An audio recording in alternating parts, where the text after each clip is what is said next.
Paramashivoham.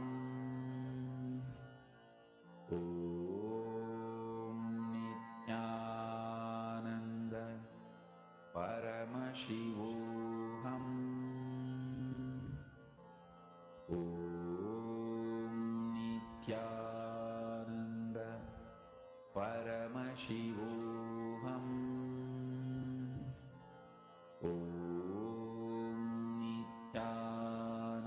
Relax.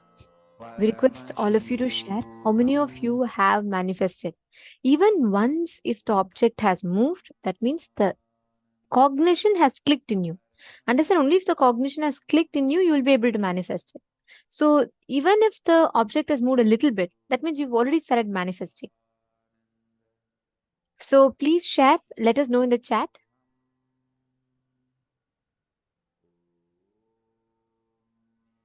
Now, we're going to be entering into the next session where we will be understanding about the genesis of identity.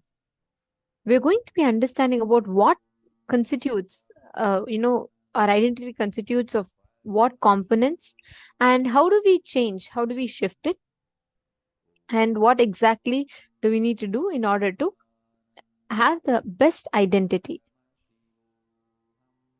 Let us now listen to Swamiji's revelations on the genesis of identity.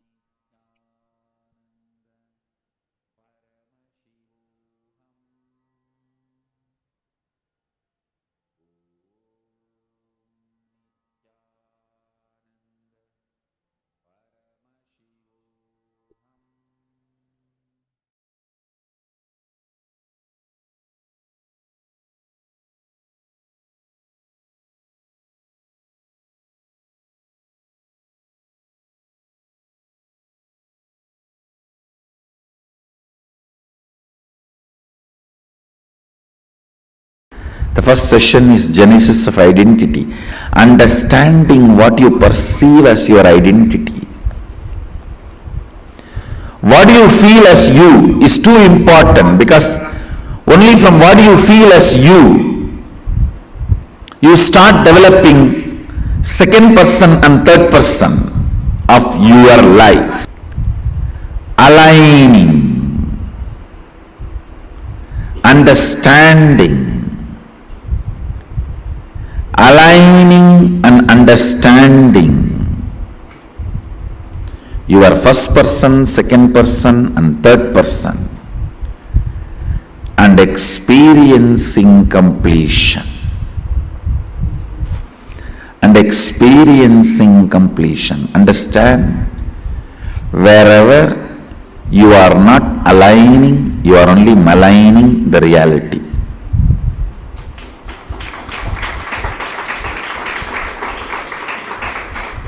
Either you align or malign. There cannot be any neutral. Either you align or malign. There cannot be any other reality.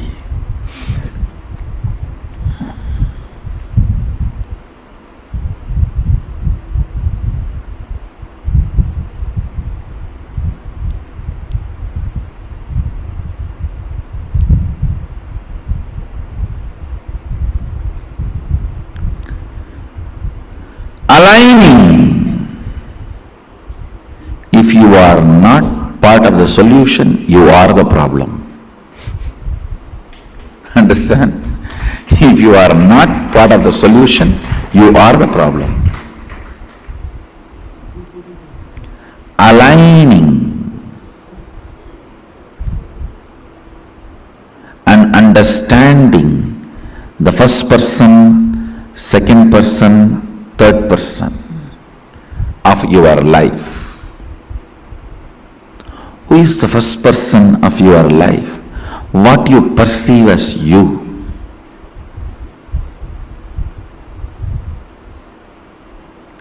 Who is the second person of your life? What you perceive as others. Who is the third person of your life? Whatever you perceive as you and others, and what you perceive as others, they and their others. listen. Whatever you perceive as you is your first person. Whatever you perceive as others is your second person. Whatever you perceive as your second person's first person's and second person is your third person. Just put little attention, you will catch how the whole thought current which is torturing you from day and night, which you really want to get rid, you and your thinking as a love-hate relationship, you can neither be without that nor be living with it.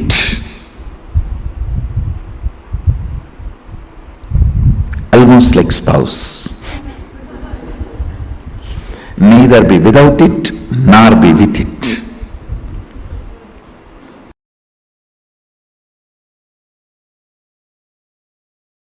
Listen.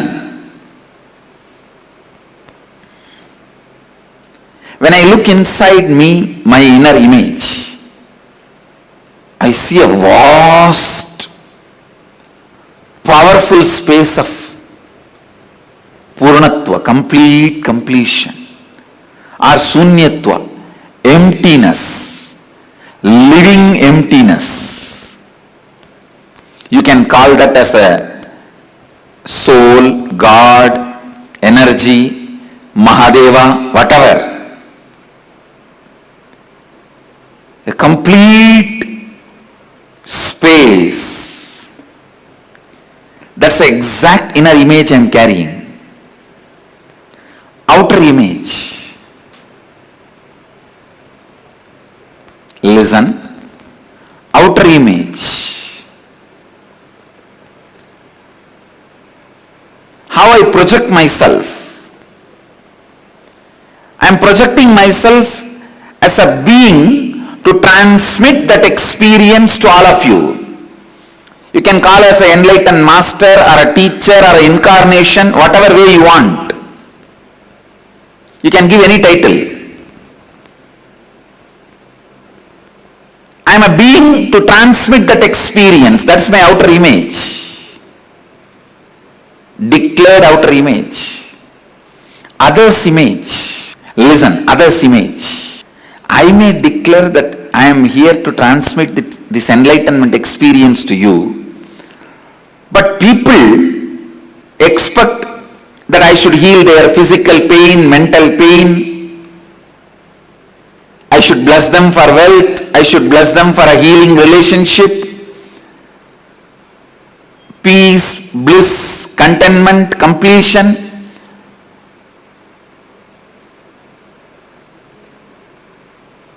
See, the other's image, what people perceive from me and expect from me, maybe it is different than what I declare, but even then I am responsible. Because whatever they expect is within the purview of my declaration. Please understand. When I say I am here to transmit that experience to you, to give that experience to you, I have to give you at least 1000 volt spiritual energy. But to clear your cancer or headache, I need to give only 0.5 volt energy. So if you expect me to heal your physical problems, I am responsible for it because that falls in the purview of my declaration. Anything which can be done by the transmission of energy and experience of enlightenment, the side effect, after effect, byproduct of transmission of energy, you have a right to expect from me because that comes within the purview of my declaration. It is my responsibility to fulfill it. Only if you expect that I should win the World Cup, playing the football match, I am not responsible for it because that doesn't come under my declaration, the purview of my declaration.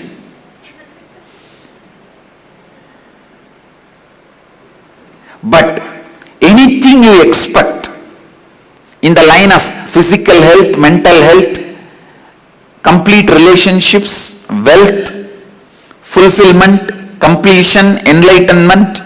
I am responsible for it. Either I have to give you that. If you are not ready to receive, I have to prepare you and give you that. But till you achieve it, I am responsible. This is what is taking responsibility for others' image. And the life image,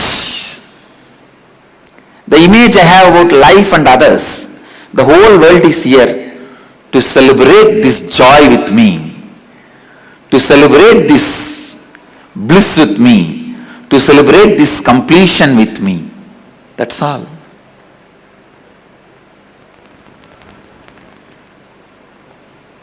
So understand,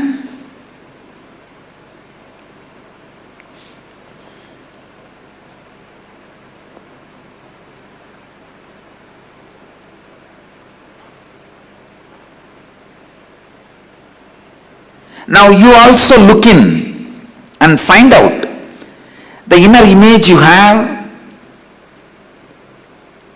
outer image you project, others' image you created, for which you are responsible, and life image you are having about life and others. Pen down exactly what you have. Then we will find out the root cause of all the problems you have in your life.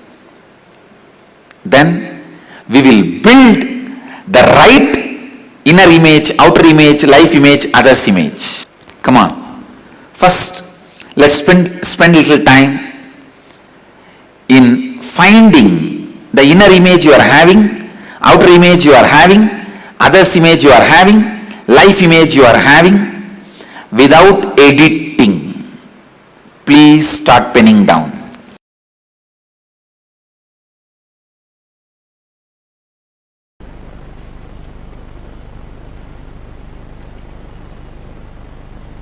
So understand,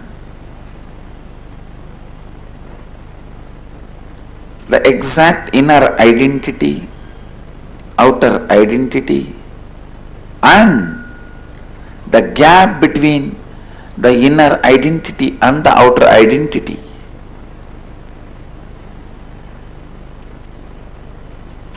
And what you want others to experience, feel about you, and what you feel about others. There is always a big gap between these two. You want everyone to feel about you as a loving, caring, trusting, blissful, joyful person. But you believe, you think about everybody as crooked, cunning, cheats, bunch of thieves. Now you need to know the gap between your inner identity and outer identity. That gap is neither good nor bad. Same way, the gap between what you want others to feel about you and what you feel about others. This gap also is neither good nor bad. If both these gaps makes you powerless, both of them are bad. If they does not make you powerless and you know how to play with that, then it is not bad. Sometimes it is good. Some of the very powerful, the most powerful strategies which Krishna did to protect Dharma are done from that space where other person can't even understand with what kind of a logic you are functioning. Other person can't even understand You can never understand with what kind of a dharma Krishna is functioning. You can never understand.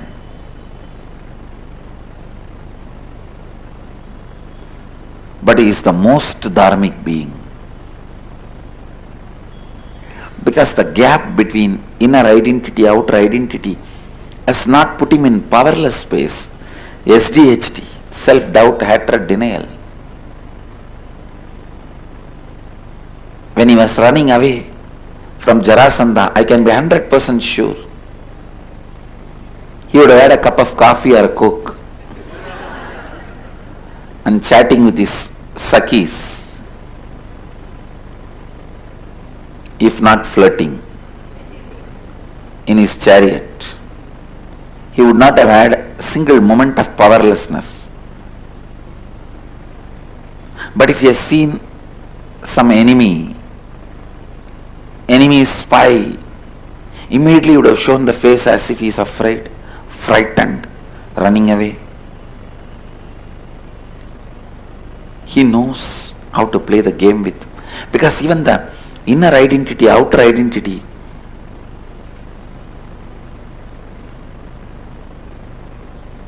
the life image and others' image, even that has become like a nail and hair for him, with which he can do makeup, whatever he wants, and play with it.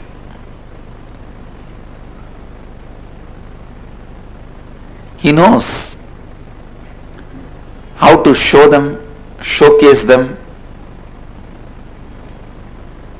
and use them, play with them. So understand,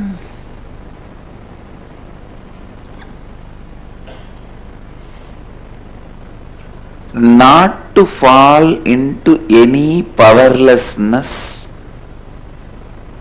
by these four identities and the gaps between them is completion.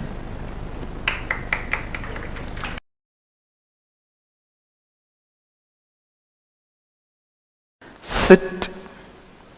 I am giving you the precise instruction from Mahadeva's definitions. Sit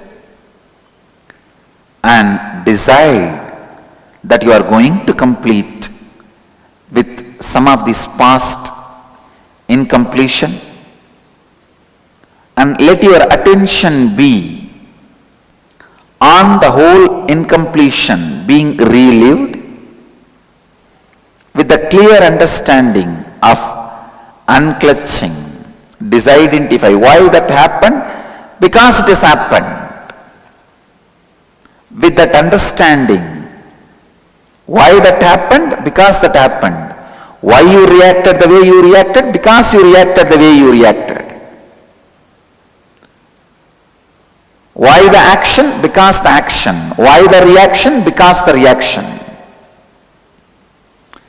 Any past incident has no valid, adequate reason to the present conscious cognition. Any past reason cannot be adequate for the present cognition. Any past incident has no reason or cause for why it happened the way it happened. It just happened the way it happened, and it did not happen the way it did not happen. That's all. With this clarity, relive, you will see the form you are able to remember in which the incompletion happened will melt down, will lose its power over you. That is the definition that completion has happened. The incompletions have melted down. Go on, go on, go on. Other than the form you are having this moment, you should not be able to remember any form of the past. Then you become formless.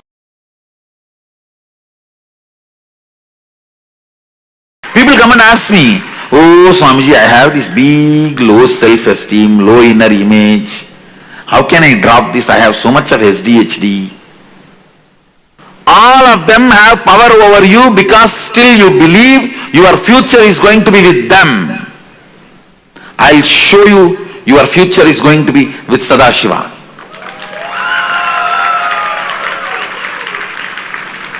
When you know you do not need beggar identity for your future is going to be your Raja identity. It will not take more than 2-3 seconds to make that old identity redundant, irrelevant.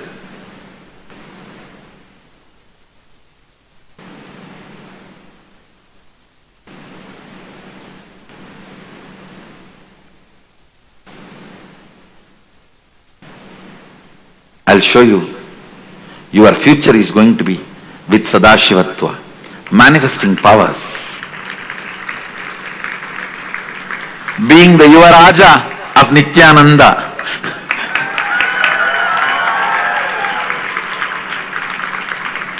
Prince of the cosmos. Yuvaraja of eternal bliss. I am the minister touching your feet and saying, you are being called to be king.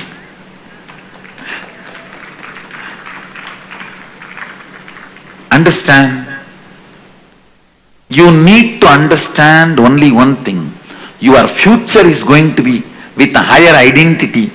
All this old identity, powerlessness, SDHD, GDHD, SSDHD means, SDHD means self-doubt, self-hatred, self-denial. GDHD means guru doubt, guru hatred, guru denial. Now when you have SDHD, you will have GDHD. When you can't trust you, you won't trust me. SDHD, self-doubt, self-hatred, self-denial. SDHD leads to GDHD. Means guru doubt, guru hatred, guru denial, which naturally makes you do SSDHD, means Sadashiva doubt, Sadashiva hatred and Sadashiva denial. SDHD leads to GDHD, leads to SSDHD. Understand? The moment you understand your future is going to be with only powers as king, not asking, as king, not all the time asking. Now, the prince, it only took 2-3 seconds for him to shift from asking to asking. From asking to asking, it took only 2-3 seconds. If you know your future is going to be manifesting Sadashivatva, suddenly you will see all your old SDHD, GDHD, SSDHD, all of that will become redundant. All of that becomes redundant. All of that does not have any more power over you. Does not have any more say over you, does not have any more hold over you.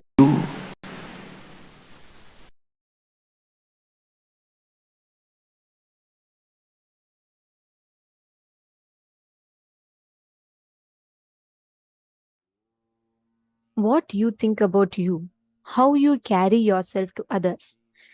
These 4 components put together makes up your identity. We all think when we tell about, what our identity is. We always think it's just very simple. It's what we are, how we cognize ourselves depends on, okay, how we think about us. That's about it.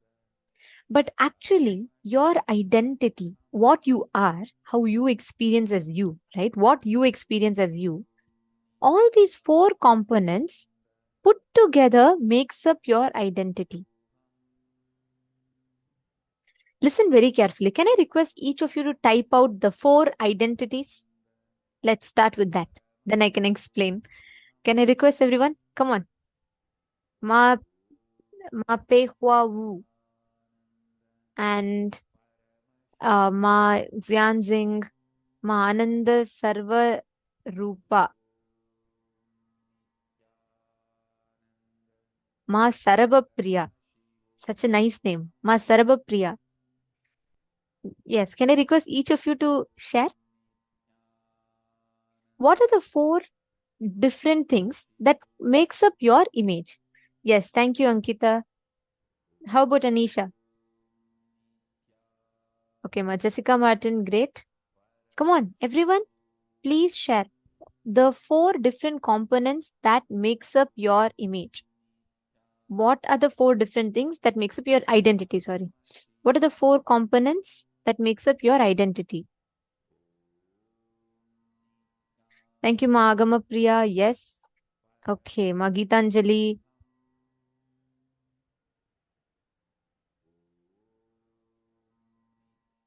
Okay. Ma Itsk has posted. Great. And the mail room. I request every one of you to post. Thank you. Kyayan. Yes, Kyon. Yeah, that's right. This is the, you're in the right room. And if you're in Chinese, like you need the translation, you can join the Chinese translation room as well.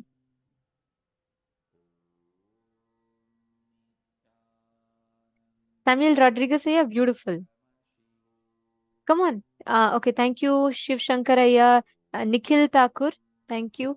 Okay, I was asking about what are the 4 components that constitutes your identity. Swamiji is explaining in today's session, right now. Okay. Joseph Rondi. Okay. All right. Now I'm just going to explain to you all. See, please understand. Listen to this very carefully. Okay. What you are, the identity about you that you carry has 4 major components, which Swamiji had just explained. I'm going to repeat it again. First thing is your inner image. Means all the words, thoughts, ideas, and impression that you carry about you inside of you. You may think, I am a very talented person, or you may think, I am a very, I am not very intelligent. Each of us carry a certain set of words which we use to describe ourselves. Listen very carefully. It is not the same as what you show outside. That's the most important thing, because normally people believe, oh, what I'm inside is what I show to people. No, we are not. We don't. We have completely 2 different alternative identities altogether. What you believe as you inside of you versus what you show as you to the world is 2 different things. Inside of us, we may think, okay, I just don't like myself. I don't like the way I am. To the people outside, we always show ourselves as a people pleaser. We always show we are very pleasing to people. We want people to tell they love us. We want people to please us.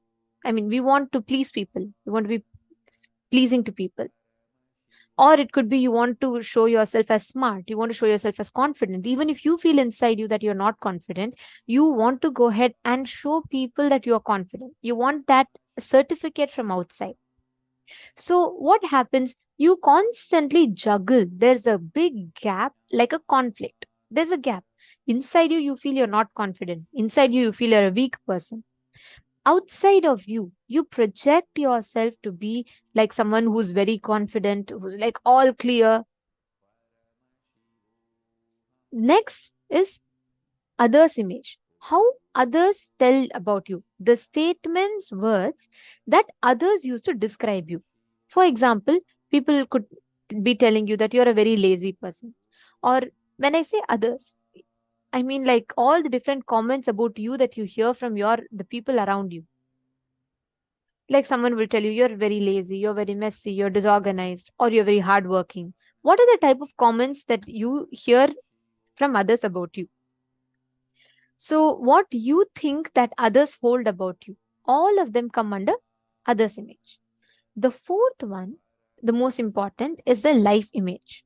How you cognize within you about life. You think people are also they're also cruel, they don't help me. Or do you think people are so loving? How do you experience life as it is occurring to you right now? Are all of you clear? Can you all put yes in the chat if you understood the breakup of the four images? I request all of you to put yes in the chat if you understood clearly. It's very important that we understand, because we are going to be working on a very important exercise right now.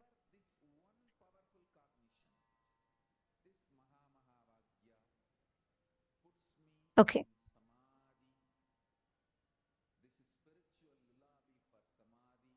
All right. See, listen very carefully. Whenever you are trying to just work on how people think about you, mostly we all try like that, right? Mostly we say, okay, I don't want people to think about me bad. I want people to be very happy about me, people to be pleased. Then what do? We constantly run behind trying to change the people's identity about us. So what do? You try to please people, which means you try to work hard in front of people, or you try to be more confident in front of people. You try to please the people around you because you want them to value you. You feel unvalued, correct? But life does not work that way. The identities that you carry about you does not work that way. The innermost image about you that you carry inside of you, the statements that you carry inside of you about you, that determines the way the whole life is going to be responding to you, the way life occurs to you. Otherwise, life will just make a business deal out of whatever situation you're having. Very easily, life will just make the whole thing into a like a business opportunity for it. The incompletions will start using that as an opportunity. A small joke. A guy once walks into a post office. It was on the eve of Valentine's Day, so everyone were writing and sending their letters. So a guy walks into this post office and he sees, since it's the eve of Valentine's Day, and he sees a middle-aged man, a bald man, and he was standing at the counter. And he was methodically placing love stamps on bright pink envelopes with hearts all over them. Then he takes out a perfume bottle and starts spraying scent all over them. This guy gets really curious. He says, "What is this? On Valentine's Day, you normally send a card to only one person. Some may send even to two people, rarely 3 or 4 people. But this man is sending out 1,000 Valentine cards." And he's surprised, he's curious. So he goes near the man. He sees all the cards have different addresses on them. He's really surprised. Then the guy asks the bald man, "What are you doing?" The man says, "Well, I'm sending 1,000 Valentine cards signed guess who to 1,000 different people." The guy asks, "But why?" The man says, "Because I'm a divorce lawyer." Understand? Always, if we let our insecurities, incompletions play, then the divorce lawyers will come in. That's exactly what will happen. Which means life, the incompletions, which is looking for an opportunity to come and exploit you, it'll come and it'll exploit. Every time you let the gaps between your inner image and your outer image, your life image, as the gap keeps getting bigger and bigger and bigger, you will have more space for incompletion to come in. I'm going to give you all a small activity to do, okay? I request each of you to take a piece of paper and pen. You're going to now just close your eyes. You're going to describe exactly as it is right now. You're going to be writing it down, okay? You're going to be writing down these 4 images. Currently, how do you feel about you? You feel I'm very lazy, I am weak, I'm foolish, I'm dirty, or I'm disorganized, or I'm clumsy, or I'm a failure. Whatever words you are carrying about you inside of you, write it down. Are all of you clear? Can I request every one of you to do this? It's a very important exercise because this is going to be introducing you to you in a completely different perspective. So write down. Analyze all these four. If any of you did not understand any image or you have a question, please feel free to ask. Please feel free to post in the chat. I see all of you enjoy this joke. Jokes. You have a lot of jokes. I just love remembering the jokes that Swamiji tells in satsangs. So, yes. Okay. I request all of you to write down. Ma Mohini Lata, you didn't understand others' image. Okay, ma. See, what you think that others think about you. I'll give you an example. Based on my experience, let's say if I have a friend of mine, and based on my friend's response, I go and ask my friend that, hey, can you help me with some money? And that friend, like, just makes, maybe that friend is irritated with something. I will not know what exactly is running in that person, but that person just looks at me and frowns and says, no, not right now. At that moment, based on my experience about that, I come to a conclusion that my friend thinks that I am very irritating, or my friend thinks that I'm very weak and powerless, so I keep depending on her for help. What do you think that life thinks about you? Mamohini Lata, you understanding? Sometimes it's straightforward. Like, for example, some people tell you, you're lazy, you're very arrogant. You hear that as direct comments. If it's like immediate family members, mostly they're typically like, they tell you, right? They tell you, oh, you're very lazy, you're a very disorganized person. These words that you hear from people versus even what is unexpressed, unsaid, but you feel it. Like you feel your boss doesn't like you. You feel unloved. You feel that people around you hate you, right? Based on the behavior, you come to a certain conclusions. All of them constitute of others' image. What you think that others think about you. Clear? Understanding? Ma Vimala, life images what you think that what you experience life. Like for example, you think that the whole life is you feel like life is unfair to you. Life doesn't treat you with respect, or life is cruel to you. It keeps throwing problems at you. All that image that you carry about life is life image. Okay. Now I request every one of you to please write down Mamakara, Anyakara, and Mamakara, Ahankara, Anyakara, and Swa Anyakara. Please write it down. Exactly as it is right now. Write it down. Just take 5 minutes. Visit what are all the current images you're carrying about you within you.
Now, hope all of you have finished writing.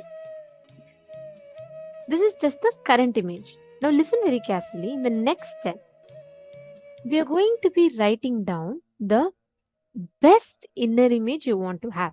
Okay. Now, you have finished writing the current one. Whatever you have so far, what you have currently, you have written down. Inner image, outer image, others image, and life image. Now, you're going to be writing down the best inner image you want to have, the best outer image you want to have. Listen very carefully. You may have that I'm very lazy, and to outside people, you may show as if you're a very active person, you're very passionate, and you think that others think about you that you're useless, you're not trustable. So now you may have different images in each of these, and you feel like that is your current image. Now, what you're going to be doing is you're going to be writing down what you want as the best inner image, what you want as the best outer image, what you want as the best others image and life image. Which means how inside you want to cognize. Don't simply write, I want God, I want to be Paramashiva, I want to be Paramashiva. Yes. But even when you say you want to be Paramashiva, how do you cognize that? Do you want to be that friendliness aspect of Paramashiva, or what exactly do you mean by that? Write that down in elaborate detail. If you all have finished step 1, can I request all of you to put step 1 done?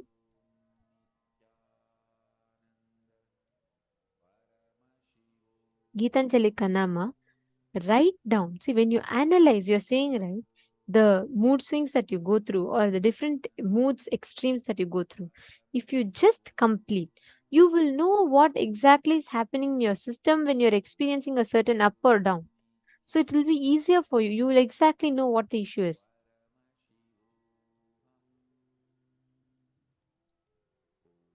Okay, step 1 is done. How about all the others? If step 1 done, please put yes, done in the chat. So we'll be aware. Okay, great. Now, step 2. You're going to be writing down the best of the 4 images that you want to have. It is not necessary that you will already be having. This is something that you want to have.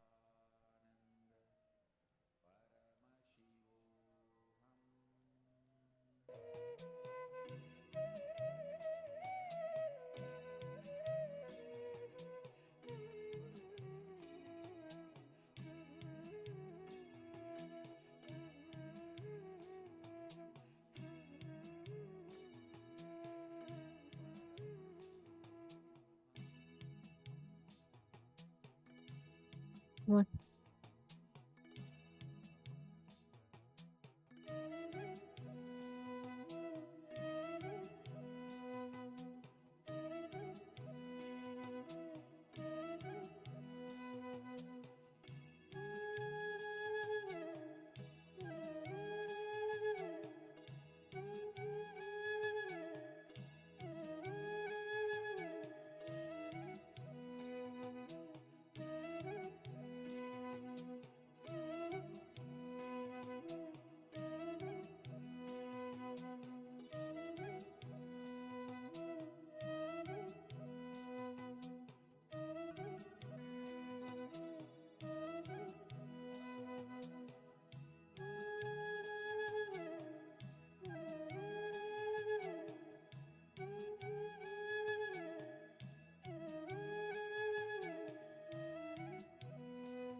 if you have finished this, next you're going to be writing down the incompletions that is stopping you from expressing your authentic inner image.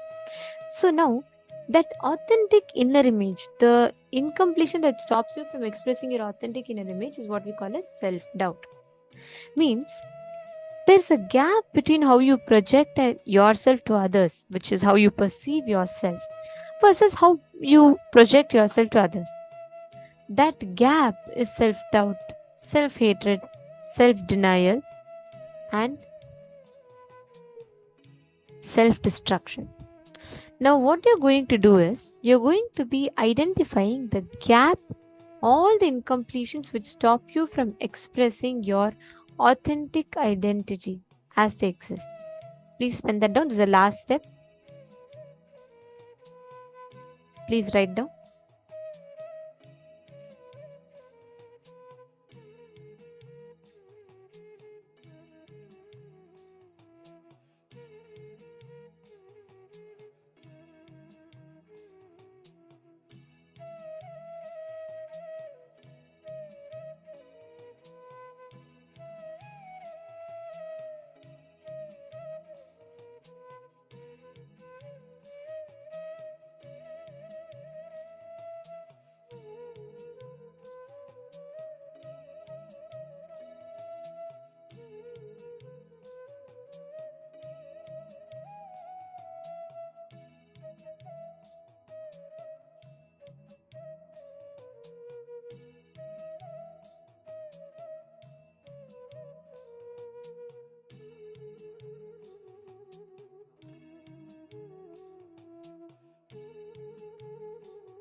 Yes. Hope all of you have finished writing.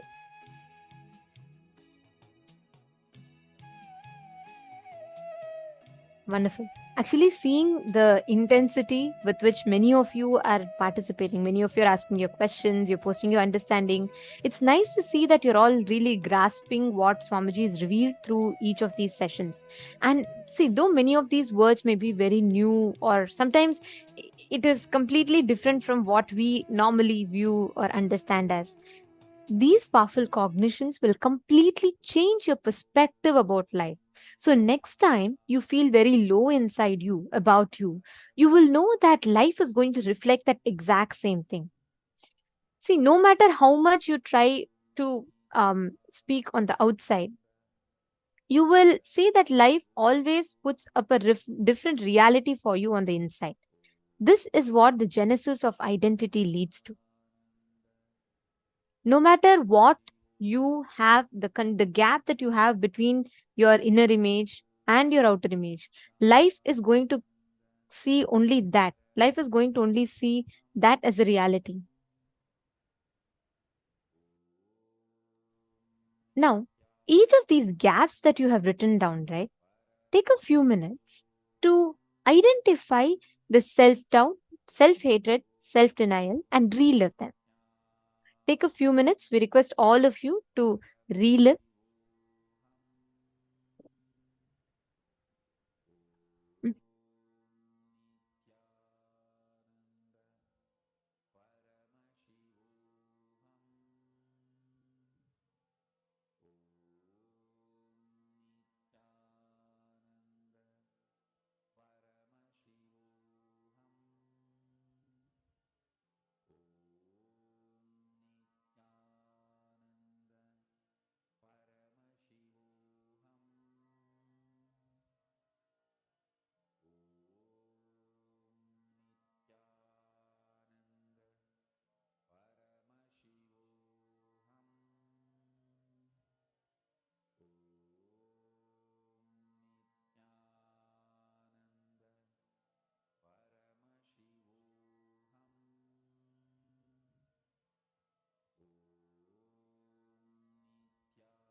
Please relax. Hope all of you have finished.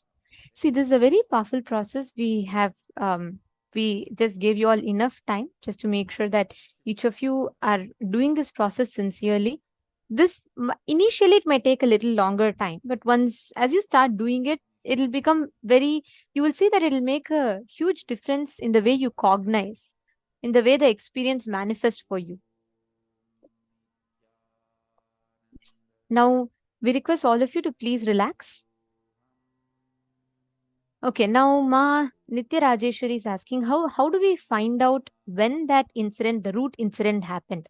If you identify what is the exact source of the thought current, Ma, see, go back to the earliest incident. When you head back to that earliest incident, right? Like the moment, let's say, if I tell you something about fear, you will remember an incident that happened. When I say earliest incident, I don't necessarily mean it should be something when you were, 7 or 8 years old. No, it doesn't necessarily need to be that. Even if you remember something that happened 5 months ago, go to that. When you relive, suddenly you'll remember another incident that happened just about 10 months ago. Go back to that. Like that, you will remember as you relive. It will take you deeper and deeper and deeper. Understanding? All right. Now, we're going to be entering into a very, very important session. Okay. This session will answer all of your questions pertaining to how you understand or what you understand as completion. What is the process of completion exactly like? How do you do completion? We are going to be learning about this, and it's very, very important because completion forms the basis of the entire program. Whether it is, all the exercises that you do, all the different processes that you do, all of it is from completion. Everything is based on this science of completion. So I request all of you to listen to this session. It's very important. And please feel free to ask questions. You can ask even 10, 15 questions. And I do see many of you are posting questions. I have a small request. Since there are almost 10 rooms and we try to attend to the questions in all rooms, I request you all to top up your questions. Sometimes when people put a lot of messages, the questions tend to get missed. So as much as possible, we are attending to all the questions. But in case if you feel your question has gone unanswered, we just request you to top it up. So even if not in this, in the interest of time, we'll have to move to the next session. In the next sessions, we'll be answering your questions. So kindly please help us by making sure you're topping up your questions, but please keep asking questions and you can learn deeper and deeper with that. All the viewers that are watching us right now on YouTube, Nithyanandam, for all of you that are here watching us, all the participants watching us on YouTube, please feel free to post your questions on the YouTube chat as well. We will be attending to all the comments that comes in the YouTube chat. So Sangavasini, Shankaranaya, Ma Hema, Kathleen Kring, Wong Meizi, Debbie Schuler, Yashodan Kulkarniaya. I request all of you to post your questions on the comment section. Keep sharing your clicks, sharing your what you are understanding, whatever you're clicking with. So we'll be able to attend to more questions and we'll be able to go to the depth of what Swamiji is conveying even more. Ma Vinuta is asking, is it okay if the best inner image, outer image, and others image and life image is all the same? Yes. Actually, you know what, Ma Vinuta? When you are complete, all the 4 images has to align. You cannot have each one random here and there, here and there, here and there. No. It should be aligned. The moment if your inner image is different from outer image means there's an incompletion. So you've asked the right question. If your 4 images, the best images are all one and the same, that only is an authentic image. Because you cannot be something inside and you can't be something outside, right? It has to be the same. So all the 4 images being the same is what is aligned completion. That's what, if you're all the same, that means it's in completion. Ma Paramashiva, sorry. Yeah. I'm saying top up, meaning if you feel your question is missed, just top it up again. Like you can post it again once more when we are having the question and answer session next so that we answer it. You're supposed to be, whenever you relive, many of you are having a lot of questions on how to relive, what does exactly mean to do that. Let us listen to this session, because this session is going to be answering your question on how you should be reliving, what does it mean to relive and relieve yourself from that suffering. So I request all of you to listen to this session very carefully. Okay, now we are going to be learning the depths of this process of completion. What is completion? What does completion mean? Asa Johan, ET and NT. Okay, so I request all of you to stay tuned. Asa Johanov and NT, Linkol Zuza, all of you, please post your questions, but wait yet pertaining to completion, because many of you have asked questions regarding completion.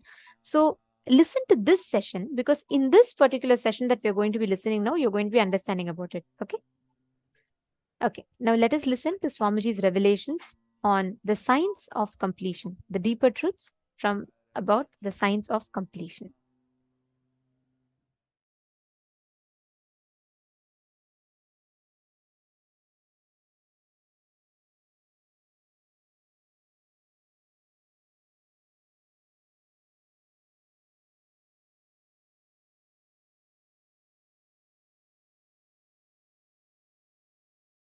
One,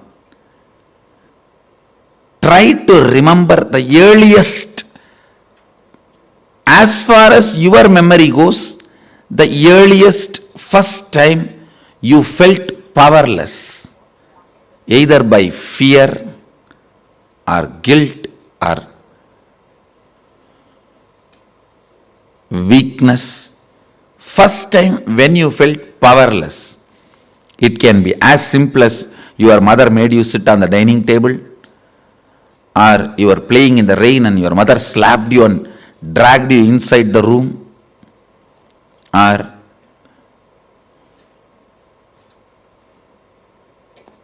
just a stone thrown by your friend or your brother has hit you. It can be as simple as this, or your sister snatching the ice cream. Now usually sisters don't snatch, only brothers snatch. Now I have seen, sister is the best relationship. I grew up in large family, sister is the best relationship. It can be as simple as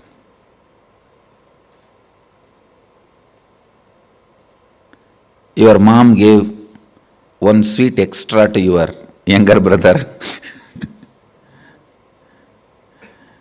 Your dad gave one cloth or jewel extra to your younger sister. It can be anything.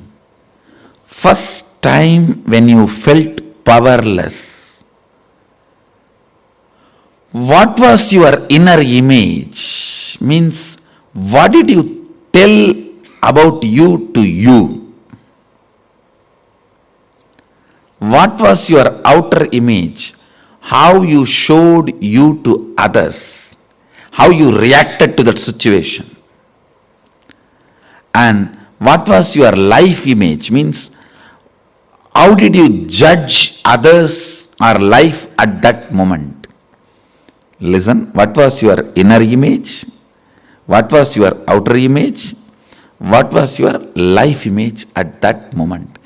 It is almost like a surgery. You have to now cut yourself and see. It's a surgery, literally, because now you will remember an incident which happened at the age of 8. When you try to find out, open that incident, suddenly you will remember something which happened at 6. When you cut and start remembering that incident, suddenly it will open up something which happened at the age of 3. Earliest memory.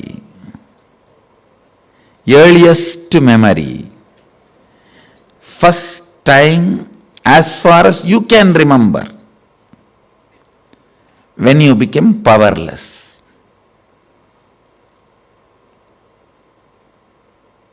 Actually, you will be surprised because I'm going to blow prana into you. Into means awaken your pranic energy.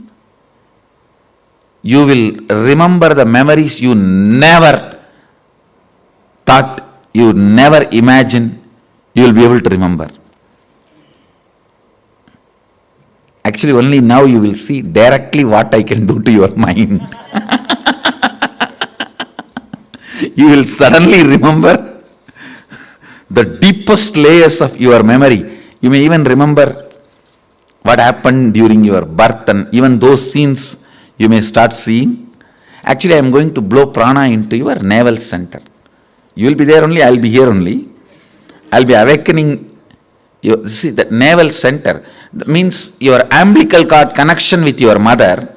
That is the zone stores earliest memories. And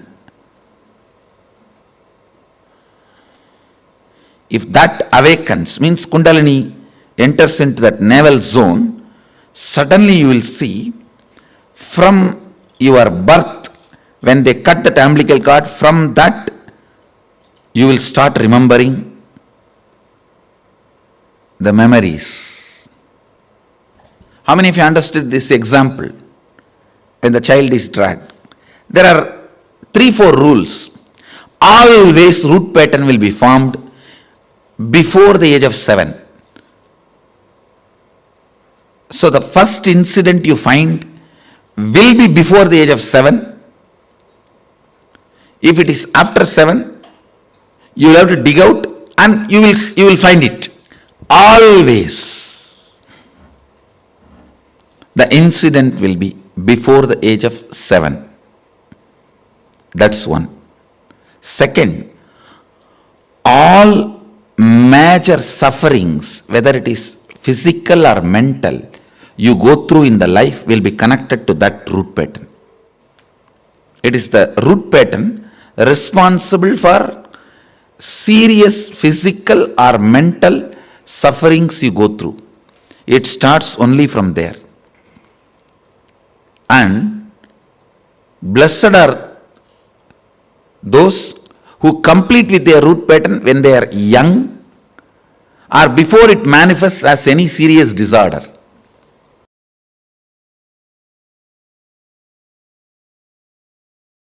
When you complete with your root pattern, the collective, your family's root pattern will stand in front of you. Complete that. Then collective, your society's root pattern will stand in front of you. Complete that. Then collective, your country's root pattern will stand in front of you. Complete that. Then collective, the global root pattern will stand in front of you. Complete that. Then collective, whole beings, not just human, all beings' root pattern will stand in front of you. Complete that. Then the whole universal, the cosmic root pattern will stand in front of you. Complete that. Then you are Sadashiva. So every completion is not completing with one thought pattern, but completing with the whole thought current. With the whole thought current.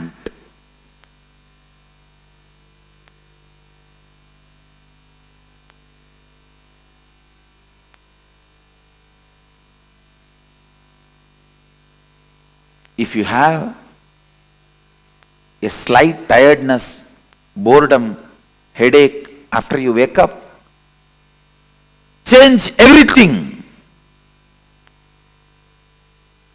Not just your pillow or bed.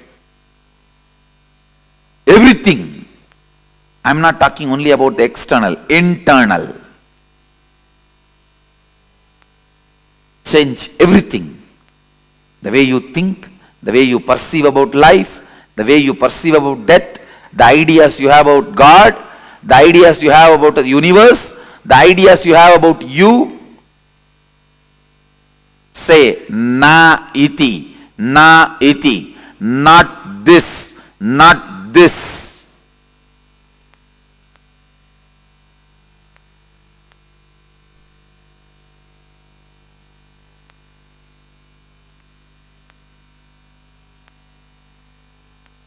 the time period you are stuck with one thought pattern is a year, season in your life.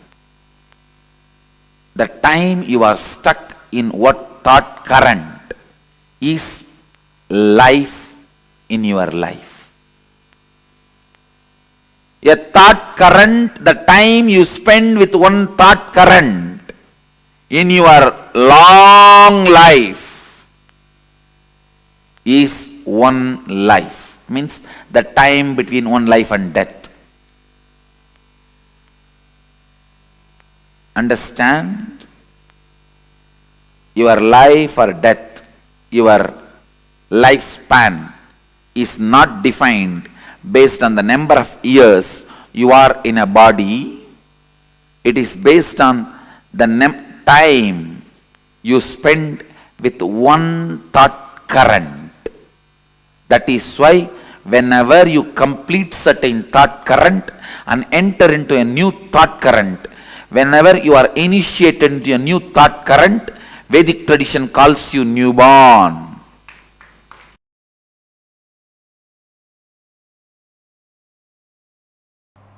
Please recite the first verse along with me. Keneshitam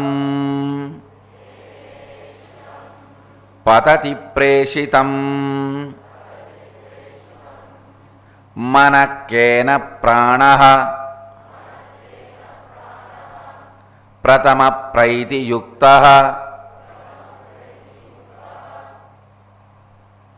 It is not that only Gurukul kids should chant.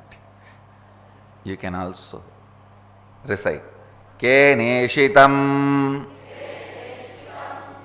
preshitam manaha kena pranaha pratamaha praiti yuktaha keneshitam vachamimam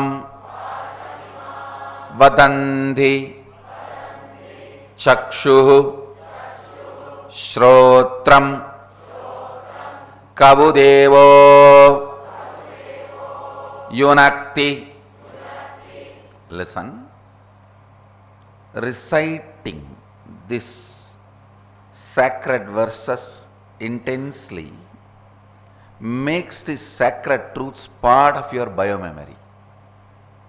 That is the reason the recitations play such an important, powerful role. The sacred truths revealed in this verse, by whom willed and caused does the mind go towards its object? It means even before cognizing illusory you question even the parts of illusory you. Listen. Even the question, who am I, has certain level of presumptions, assumptions. You assumed you are a whole and you need to find out who you are. Here, before even that assumption, Upanishad asks you to enter into pure questioning. Understand? First time when you start experiencing inner image, outer image, life image. First time when you start experiencing the root pattern, the root incident, root image. Listen carefully. Root pattern, root incident, root image. If you have false presumption, you are a whole entity, you will allow the root pattern to happen. If you have pure questioning, you will allow the enlightenment to happen.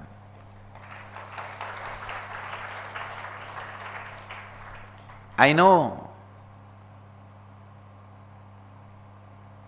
this generation may feel pure questioning at the age of 4, 5, before 7 is not possible. How is it going to be useful for us? No, understand? Because for last few generations, pure questioning was not possible throughout the life. They lost pure questioning throughout the life. That is why now it feels pure questioning before 7 is very difficult. Now, this generation, when you guys start pure questioning, even during some time of your life, your next generation, your DNA, your extension will feel pure questioning before 7. Pure questioning is all about the level of Kundalini Shakti, the level of mitochondria, cell energy, which comes to baby from father and mother. If the father and mother are seekers, that DNA gets into the baby. Baby will never have, child will never have root pattern. Even the first time he is put into powerlessness, he will not assume he exists, he will not create the inner image, outer image, life image based on his illusory false I. He will only start looking into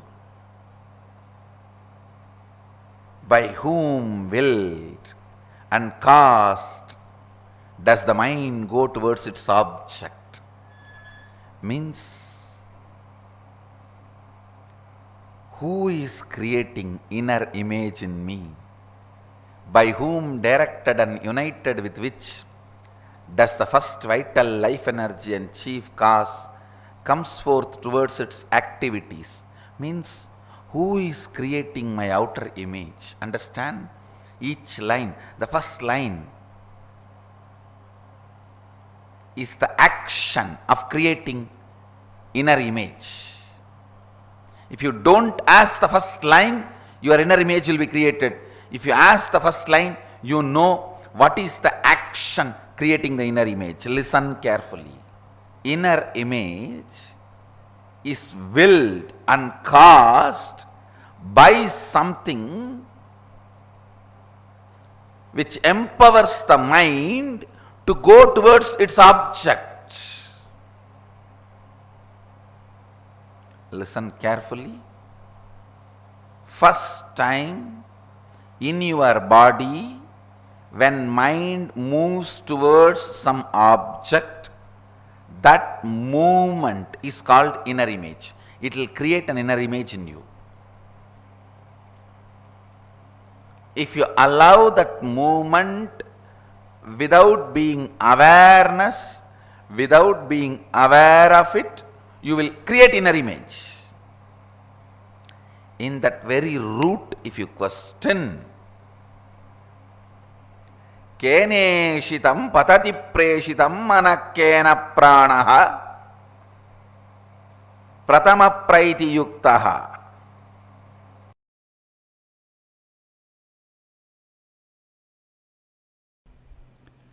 Basic truth. You are the ultimate, even when you manifest all the wrong things, because you manifest. You are manifesting. First statement. Second statement, listen. Listen to the second statement. Decision, will persistence. Decision, will persistence to manifest all the best things is the science of power manifestation. Listen. Nothing else is needed to be done from your side. Listen to the second statement. Nothing else need to be done from your side other than will persistence. Decision to manifest powers. The second statement I am repeating. Nothing else need to be done from your side other than will persistence. Decision to manifest powers. That is the second statement. Third statement, listen. Listen carefully. Second statement I am repeating. Nothing else need to be done from your side other than simple will persistence and decision to manifest powers. Manifest your ultimate reality as you want to cherish. Actually, even if you are manifesting poverty, at one time you felt poverty is very cute and you decided to manifest, that is why you are manifesting. It is not imposed on you, you manifest it. If you are manifesting ill health, you felt at some time, you visualized it's too cute to be sick and getting attention of everyone. So that is why you manifest. If you are manifesting the victimhood mentality, at one time you enjoyed it, cherished it. That is why you are manifesting. Listen carefully. Everything you manifest, even now, you manifest so. Your decision to manifest what you want and will persistence is only required for you to manifest powers or whatever you want in your life. Listen. Third,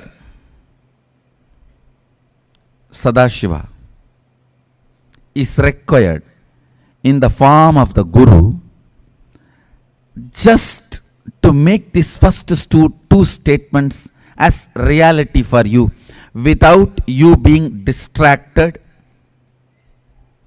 disturbed by all other stupid theories and theologies. That's all. There will be so many people to tell you are sinner, you are slave, you are ordinary bound soul, to protect you from all of them, to defend you from all of them, to safeguard you from all those saviors. And to make this first two statement as your reality through Shakti Nipada, only Sadashiva in the form of Guru is required.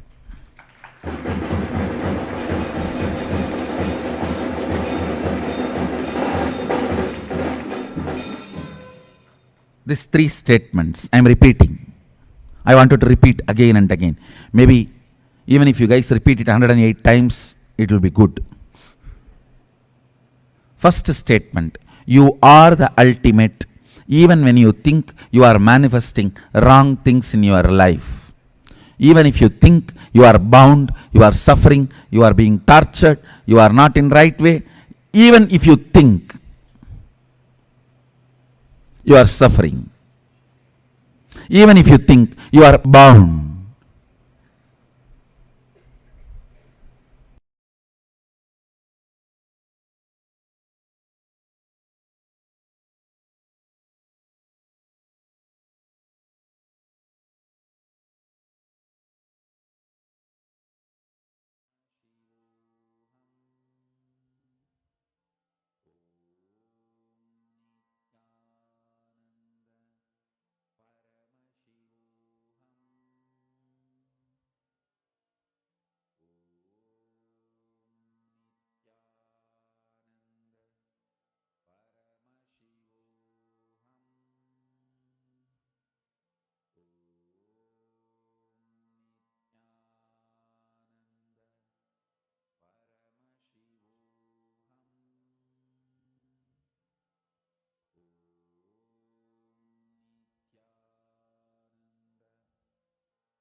What Swamiji revealed in this one science. Actually, this one video, if this science, even if you have billions of dollars, but if you do not know completion, your life is wasted. I feel I got to tell this.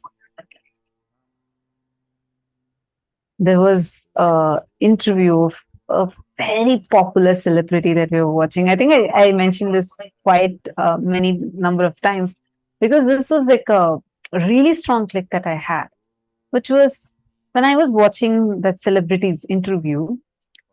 I saw that he mentions. So the interviewer asks, saying, "You know what? You're literally living the dreams of millions of people. You're one of the most popular celebrities, and you are known not just in one or two countries, like across all the countries. The whole world knows you, and you've earned so much. You have fame, you have money, you have everything. So, how do you feel living the dream life of millions?" And the answer he gave, he told, "Yes, I'm living a dream life, no doubt. I have like everything. I have money, I have people, even kids like me, all that I have. But one of the most painful things that I'm not able to come out of is what I had done in my past. That guilt sits in me. And every now and then I go through extreme pain for how my past has been, how I have been in my past. I was like, oh my God. Even he has everything in he has billions or trillions of dollars that cannot buy liberation from past for him. I understood the value of the science Swamiji has given to us. The science of completion that all of us are receiving as a prasadam from Swamiji. What a boon it is. Because even people that are millionaires, billionaires, or even trillionaires do not have the ability or capacity to just let go of their past. It was such a powerful thing for me to even realize this. I was like, wow, what a great compassion Swamiji has to bestow this upon all of us. Many we are stuck. We stop growing in life the moment the root pattern takes over us. Have you all seen these elephants that are in the elephants in temples, Indian temples, or even normally, even the circus elephants and all? Huge animals, okay? If you see all these elephants, they are just held back by a normal rope. A thin rope, not even tight rope, like thick layers of ropes, no. An elephant is tied to a weak pole with a small thin rope. That's all. You will be surprised. Not a single elephant will even try escaping from it. Most of the elephants, if it just decides, it's just one shake of its leg. Actually, it's not just the rope is weak, even it will be tied to a plastic chair. Many times it will just be tied to, like, even if the elephant moves a little bit, it can easily go away. It can just break free. But you know what? You will never see an elephant escaping. You know why? There's a very beautiful thing about it. I mean, I should say there's a very unfortunate thing about this. When the elephants are young, these mahouts will catch the elephant and they'll come, right? And when the elephants are young, very young, they tie the rope very strongly in its leg and tie to a strong pole.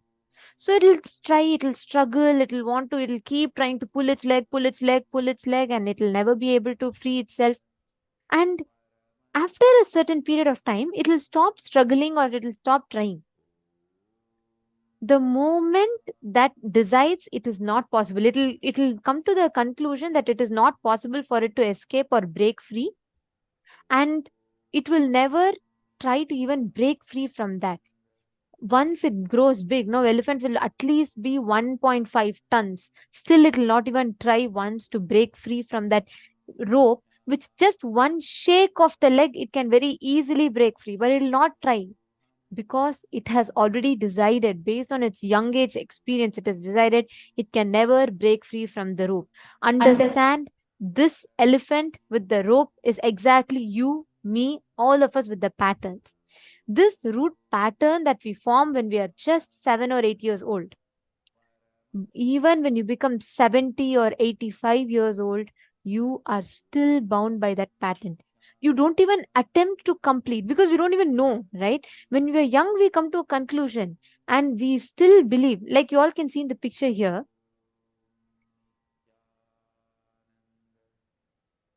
Actually, like how you're seeing here in the picture. This, if you see, the elephant is actually tied to it's actually a proper effect. It's called as the elephant rope effect. The elephant is tied to a small piece of wood. Even if it tries a little bit, it can actually come out of its clutches. But the elephant will never try.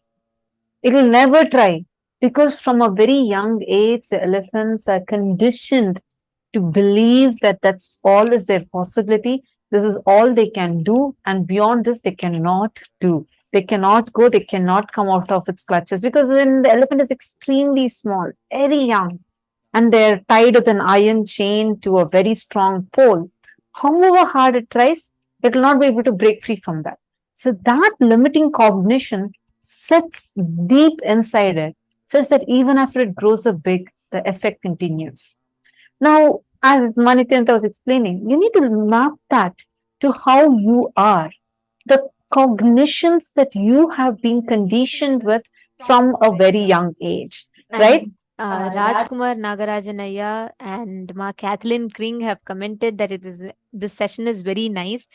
If you are enjoying it, please understand you are really clicking with the science. This one science will liberate you from all the false delusions that you have put. Like if I get an opportunity, right? There are two things I have always in my on top of my bucket list to go and yell it the loudest mic on planet Earth. I'll just go and tell somehow just connect to Swamiji, learn the science of completion, and just get rid of all these patterns we formed, because this completion is such a powerful science. If the patterns that we form, see, we have so many memories of pain and suffering in us, correct? Some fight that we have had with our loved ones, someone commented something, someone cheated you, someone abused you, someone attacked you. We have all these different incidents that would have happened in our lives. It would have happened long time back, but the wound we carry that pain, we carry that suffering in our lives. Exactly like the elephant. This conditioning for the elephant was done when it was young, few months old. Now it's few years old and extremely strong. What? Just that breaking free from that. If it decides, just with its one trunk, it can even kill the person in front of it. But it is afraid. Deep inside, the limiting cognition has gone in and set it strongly. That's the same thing that we are being conditioned with. I have a question over here. I have a question from Ma Juan Hao is asking, to complete the root cause of the event that has happened before the age of 7, what about after this age of 7? Juan Hao, thank you for posting this question. Now listen carefully. First thing, there is actually a technique that is used by people who want to smuggle trees. What they do is, when the tree is big and fresh, the forest keepers, the forest rangers, they don't let the trespassers to cut down those trees. So what they do, they first take an acid, some of these smugglers, they take an acid and they go to the root of the tree and pour it fully such that it goes to the depth of the tree roots and they'll come off. In a week or so, the tree will completely dry out and completely die. And then they will come and say, look, the tree is dead. Then they'll cut the tree and take it out. Just understand the concept. For such a huge tree, even for cutting, it will take a long time. But the moment you completely destroy its roots, no more the tree will have its power over you. The patterns work in the exact same way. Once you identify the root incident, complete with it, no more this pattern will have power over you. And after you identify the root incident, you have to still continue to complete with all the other branch patterns that we will be doing as samskara dahana kriya, which we will be learning in the further days. But for today, understand this one thing. Completion, complete with that root cognition, root pattern of yours. This is the same reason why even farmers, whenever the farmers harvest, especially crops like sugarcane, they completely burn down the entire farm once again. After they harvest, they burn it off, because otherwise, even if roots are remaining, the possibility for the plants to grow again exists. So even if you complete with the incidents and you have not yet completed with the root pattern, you may fall back into the same incompletion again, which is why completing with the root pattern is important. And also Nikhil Thakuraya and Asa Yohanov. Okay, Asa Yohanov, that's right. The experience that you're having when you complete, you will suddenly feel like a burst of energy. See, just understand this example, okay? Imagine, visualize like there's a long pipe, okay? I'll give you an example. So let's say I am going to, if I keep this water bottle like this, right? The water is going to fall out. But right now, the water inside this bottle is held back by the cap, right? Am I making sense? Now, the moment if I remove this cap, what is going to happen? All the water in this bottle will start coming out, correct? Now, imagine this to be you, and the water inside this bottle is the consciousness. That's like all the powers, all your capabilities, everything. Now, this cap is like a pattern. When you are 7, the first time the cap is put, so what happens? You are tightening it, tightening it, tightening it. Over the period of time, this cap just becomes tight like a part of you, and it does not let your water to flow. This water is like the powers, all the possibilities that you have. The moment you decide, completion is like you are just unscrewing the cap and the whole water in it will flow. That's why you suddenly feel like a gush of energy when you complete. Understanding? So, the energy that you feel after you complete means you are really doing the right completion. So you're in the right track. Okay. And it's very nice. Nikhil Thakurji and Asa, it's very nice to see both of you participating. And Nikhil, which place are you from? Please, could you post it in the chat? Nice to see both of you enjoying. Go ahead. Actually, one important thing for all of us to understand here is every time you break a pattern, you will manifest the power. It can be in any level, small power or big power. You will manifest the power. It's exactly like, how in chemistry you learn saying that in any reaction, the energy is always conserved. So even if some chains break, that energy gets converted into something else. But the energy always is conserved. Right now, so much of your energy is just locked, kept inside the pattern. The moment you break it, you are going to experience tremendous energy and bliss oozing out. So, Asa, you are in the right track. And every one of you, whenever you do this completion process, you'll be flooded with energy. See, why you need to do this completion next? I'll give you all another example for this, okay? Now, whenever let's say there's one incident where someone tells you something, someone comes to you and they use a very derogatory word against you and which hurts you deeply, okay? At that moment, your whole body goes through a certain emotion. Have you all experienced this? Put yes in the chat if you have. I'm going to ask you the question now. Have any one of you experienced this incident where you will feel like you really feel like you want to express your anger, your frustration, your pain, but you just decide to hold on, and you will actually experience physically whenever you're reacting, you will experience physically your body will go through a certain reaction. Yes, so many of you putting yes. Okay, listen very carefully. Every time that reaction happens in your body, like right now, if I just want to yell at someone, okay, I'm not going to react that completely. I may even get like over this thing and I may shout 1 or 2 words, but I'm not react fully. What happens is my muscles in my body will hold on to that stress. That is why doctors tell don't get stressed. Why? Because when you get stressed, not just a hormonal damage, physically your muscles become weak. People who get angry become weak. Why? Because their energy of the body, the moment you get angry, that frustration is an energy, anger is an energy. So you keep releasing that energy, your body tries to hold on to it.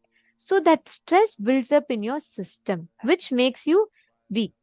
That is why during the completion process, Swamiji has told this reliving to relieve. I never understood it from this perspective until just some time back I watched a Satsung recently and I clicked with it in a much more deeper level. When you relive, it is not just that the emotions of that incident leaves you. Understand, Swamiji tells, when you relive by the 5th time, you will see your muscles will suddenly relax. When you relive completely, what happens is first, when you're not expressing the energy fully, your muscles are holding on to the tension. So it is like even let's say almost 10 years, or you're holding to your pattern very strongly. That anger builds up, builds up, builds up, and your muscles become very constricted. When you relive, your muscle starts relaxing. your muscle starts opening up and you get completely free and relaxed. That moment, that completion happens in you. You will see physically your whole body will experience that change. Actually, I used to think that this impact of your anger, frustration, I know it like your BP increases. These are all the scientific studies. Recently, I was listening to a very old satsang, I think from 2009 satsang. Swamiji was mentioning how it is not just that your blood pressure increases, only that level.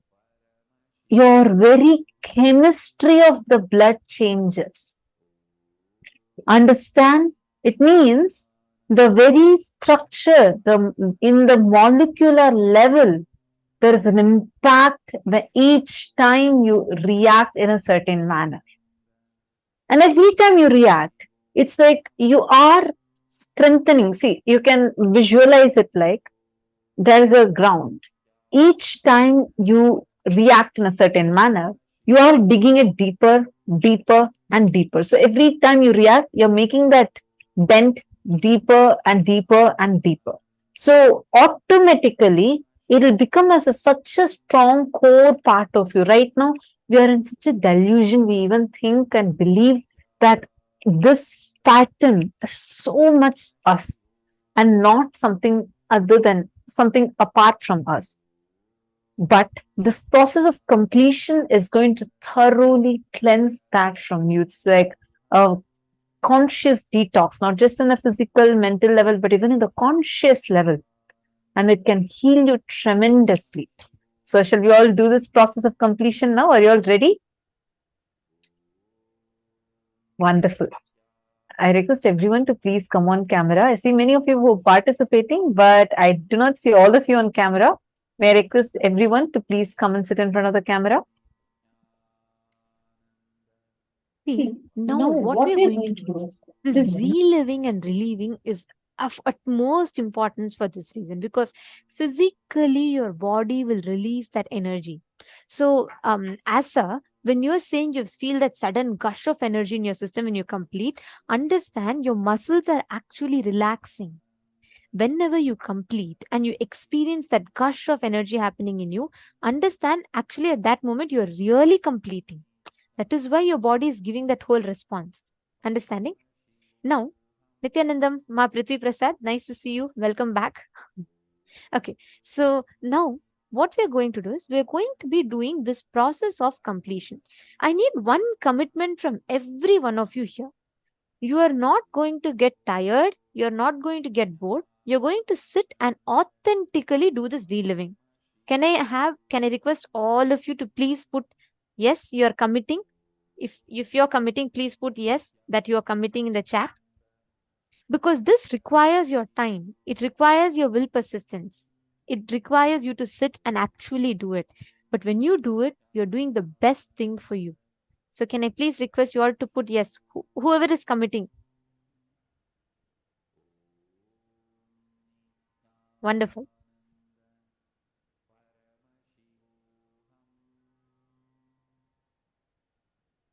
Okay, thank you. Thank you all. Okay, see in the male side also. Brazil. Okay, welcome Luan and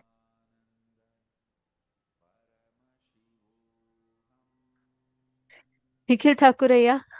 That's that yelling at the moon is incompletion. Now, if you do completion, you'll feel so much love. So when you go up and you see the stars, you'll feel so connected to it immensely. See, unfortunately, the movies, right? They teach us concepts about brooding over the incompletion. Today, world respects struggle. World respects suffering. Imagine if you go and tell, you don't know how much I've struggled in my life. All my life, people have only been abusing me. People have only been, I've been going through so much of trauma. Nobody likes me. Everyone hates me. If you go and tell this, they will put you just as a make a motivational documentary speaker and make a and documentary. they'll invite you on a podcast to go and speak this. It is understand your incompletions should not be given legitimacy too. If someone is telling you you are great because of your suffering, they are giving you legitimacy to the wrong thing. Do not ever fall for the trap. Today world is running behind this, and everyone becomes a motivational speaker if they say, oh, I have struggled in life. No, Swamiji tells you should never you should never give legitimacy to your struggles. You should give legitimacy to the powerfulness in you. Today, everyone who claims I am body shame becomes a motivational speaker. You cannot do that. Understand, as long as you are empowering, you are getting inspired by people's powerfulness, that's okay. You should never get inspired, you should never feel connected to people's powerlessness. That means you are entertaining their powerlessness and you are cherishing that same part in you. All right. So now, with this understanding, shall we all enter into the completion process? Ready? Now, listen carefully what we are going to be doing. Root pattern always gets created before the age of 7. After the age of 7, root pattern cannot be developed. So all the patterns that you have, the root pattern, the root incidents always definitely started from the age of 7. Only from root pattern, all incompletions start happening. Now, what is an incompletion? Listen, past thoughts, emotional patterns, hangovers, residues, sitting in the present, suffocating you, not letting you live the future is incompletion. All the patterns boil down to one root pattern. How are we going to now identify this root pattern? Take any pattern and any incompletion that you have. Go to the core of it. What is the thought current that you are feeling? And identify the earliest incident which made you powerless. Go back, trace back in your memory lane. There will be some incident, the earliest one that made you feel extremely powerless. It could even be like your brother grabbed away a chocolate from you, or you were playing out in the rain and suddenly your mom comes and she just slaps you and brings you in, something like that. See, sometimes you may not remember. Then what you should do is go back to the one of the most painful incident of your life and write that down. See, because many times we may not remember, we tend to forget the incidents that happened earlier before the age of 7. So what you can do is you will have some incident which caused deep wound in you, right? Like which you are never able to get over. All of us will have some moments in incidents in life like that. Go back to that and write that incident. So what happens is when you are writing that down, when you're writing that incident down, you will suddenly remember an earlier incident that triggers that pattern in you. Let's say you went through a very bad marriage and you had a divorce and you had a very, very, very bad phase at that time. And there was a very painful incident from you from that. So you have a feeling that, nobody's going to be with you, people leave you. And let's say it just happened 5 years back. Now, go back to that incident and write that down.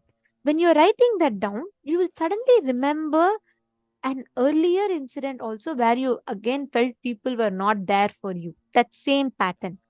So do that. So that will help you actually trace back to the earliest root pattern.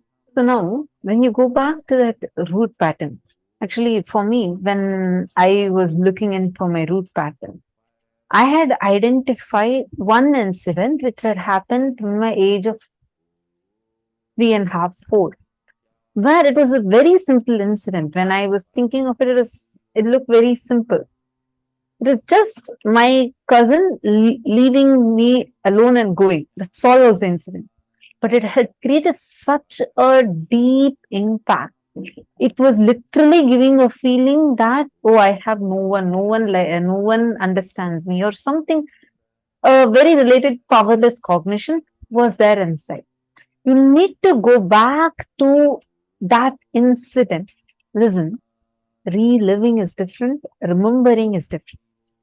Remembering means you're now 35 years old, 40 years old. You remember what happened to you when you were 7 years old, 6 years old. From this intelligence, you're reviewing You're seeing how it was. Yeah, it was painful at that time. Should have not done like this. And I also should have not reacted so much. That is called as remembering, where this updated, upgraded intelligence that you have, you are going back to, from this, you're reviewing the past incident.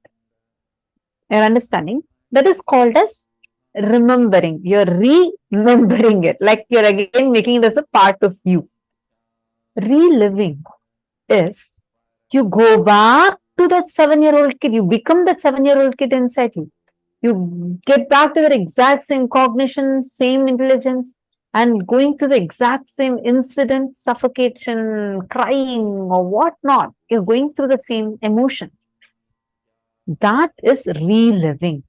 When you relive at least 5 times, when you relive, you'll be relieved from that. It suddenly feels that it just does not have that impact power over you anymore.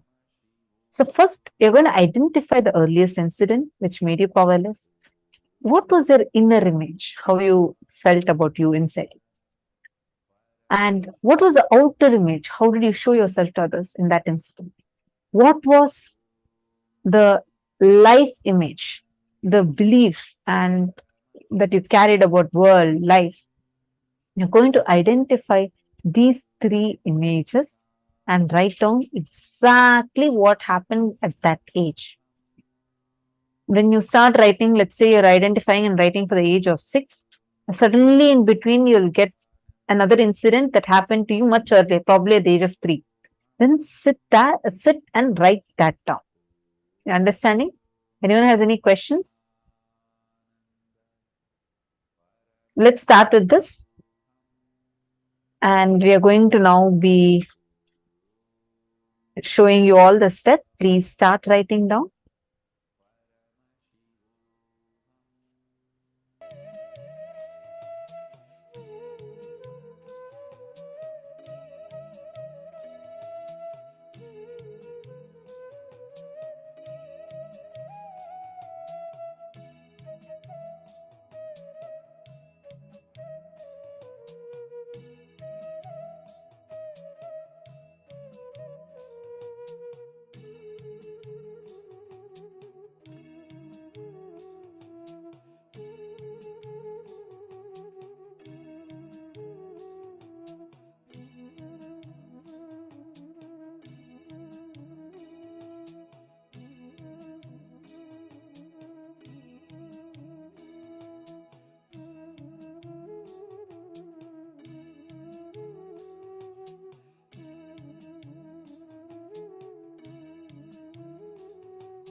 relive all the incidents.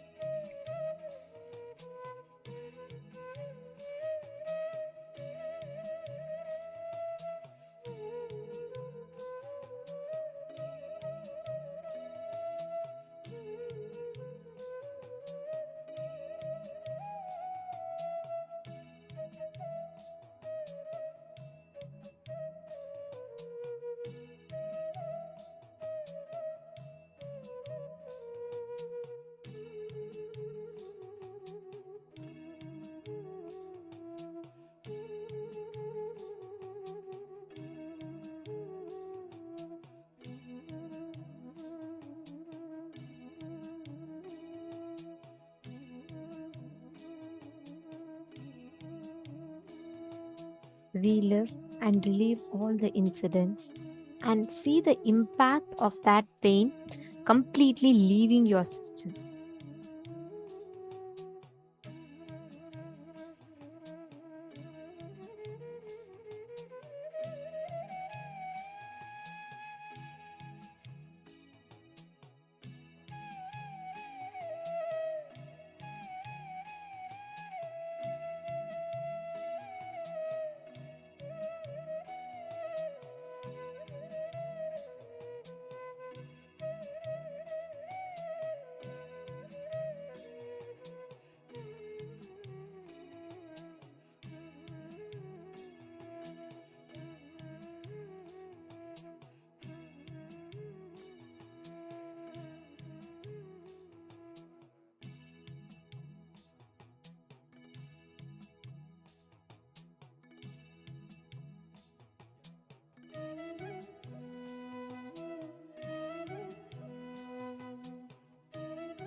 Please relax.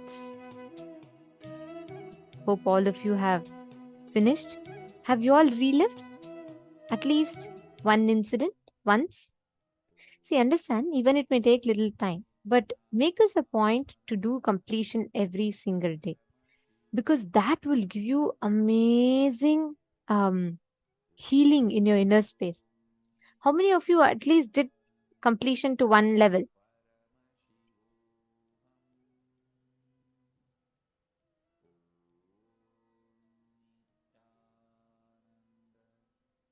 See, Ma Virupaksha, you're saying you don't remember a specific incident. You write down the cognitions. Do the exact thing that I explained sometime back about, digging deeper from the incidents that you remember. Surely it'll open up.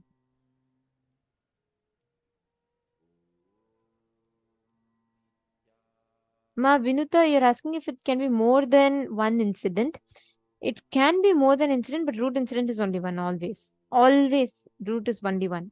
That see, you know why it's only one? Because that is the starting point. From there, another different aspects may build up, but the root is only one. Always it's only one. So if you hit that incident, suddenly you'll feel like a whole load has been just removed from you. And you will feel like so liberated in your inner space.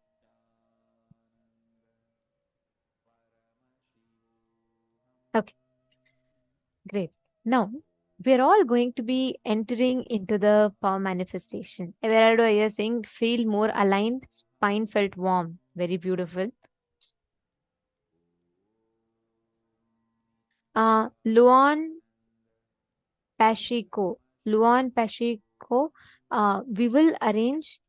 I've read your request. We will ensure that it is arranged. I request 48 hours time, and we will arrange it for you.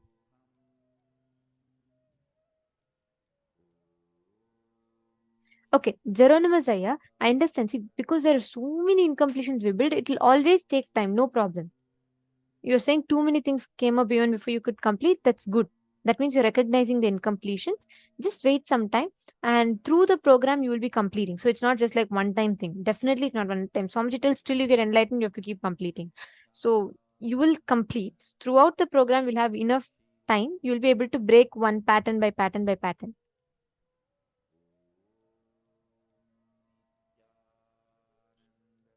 See, Nikhilaya, you have identified one layer of the pattern, but when you are 7 years old, you'll definitely not know what it means to have what it means to be aggressive towards people. You'll not really know. So there'll be some much more deeper one, but you will have to take some time to identify that. It'll take time. Akash Rabe, you don't need to search. See, what you're all now trying to do is you're all trying to go back to an incident, trying to identify. It doesn't work that way. We all carry a certain incident which has had a deep, significant impact in our life. So once you start completing with that, what I would say is complete with the earliest incident. Okay. Like just happened 5 years ago or 3 years ago, something that impacted you a lot. Automatically that will lead you to older incident. From there, another to older incident.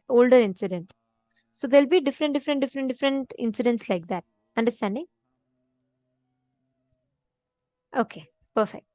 Now, we're all going to be entering into the power manifestation session. Like I explained, remember the water bottle example?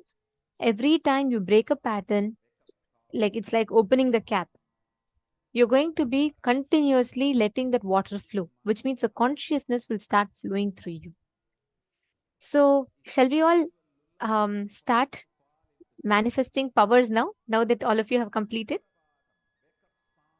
This is going to be a very fun round to manifest. So basically what all of you are going to be manifesting is the power of remote vision, which means you're going to be scanning and identifying what exactly is the object that I am having.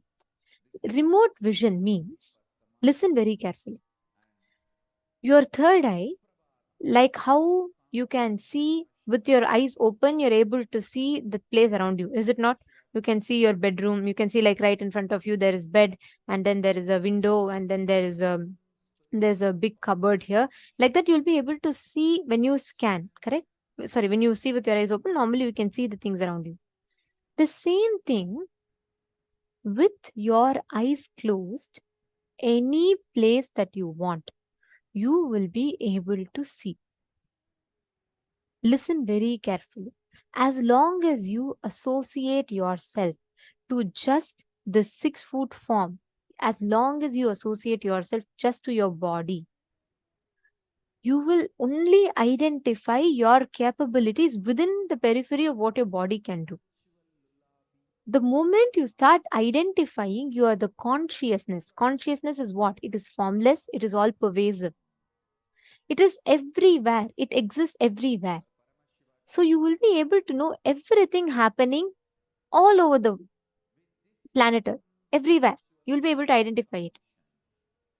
Listen carefully. If an ant climbs on your leg, will you all realize it? Yes? Can you all put yes? If an ant climbs on your leg, does someone need to, do you need to do some meditation to find out if something is on your leg? You'll automatically sense it, correct?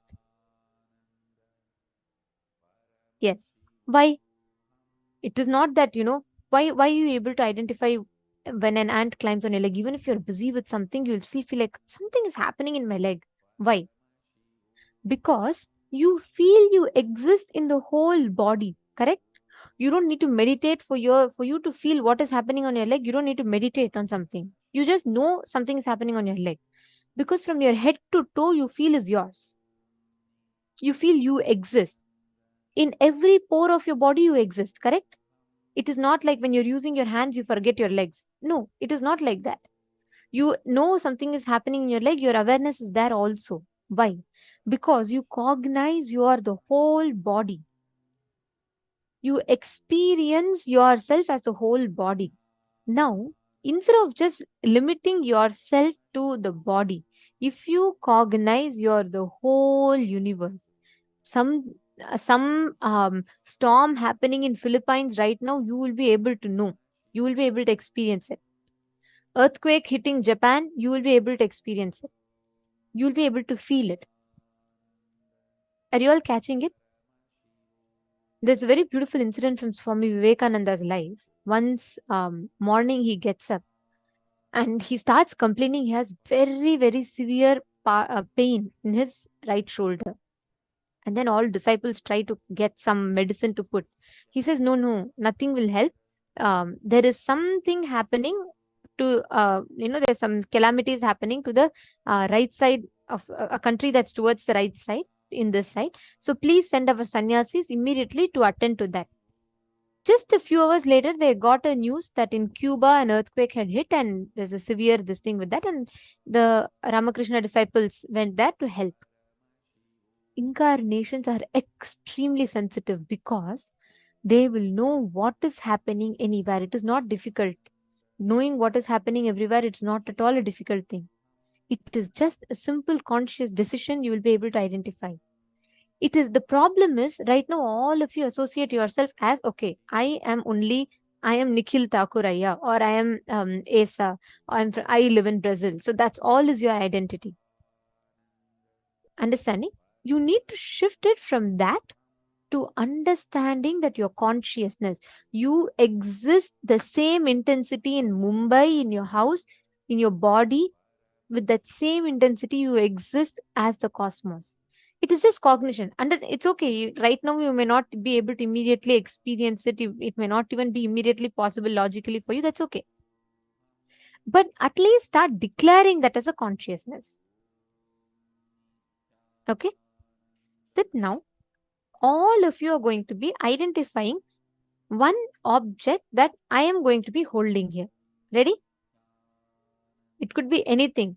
Come on. And nobody's going to guess. Nobody's going to say, oh, what will she have? She's conducting a program. Maybe she'll have a table. She'll have this. She'll have that. She'll have Swamiji's deity. No guessing. It could be anything random. Ready? Shall we all start? Sit straight. All of you, close your eyes. Now you're going to visualize yourself as the vast etheric space. The Shastra Pramana tells, Vyomakaram swamatmanam dhyaye digbhiranavritam nirashraya chitish shakti swarupam darshaye tada, which means concentrate and cognize from the subtle to the subtlest constitutive principles yourself as the vast etheric space, the Vyomakara, without form. Just meditate on that. Cognize that you are not having any form. Connect to Swamiji. Intensely connect to Swamiji.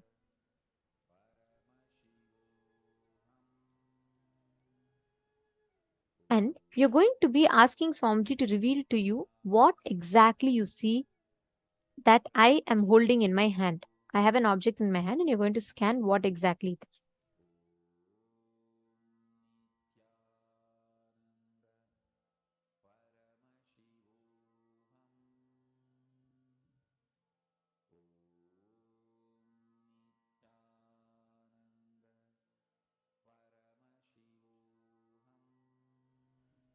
So I'm going to be having an object. I'm actually having an object in my hand. You're going to chant the Mahavakya. Visualize you're pervading everywhere. Like literally visualize that you are everywhere.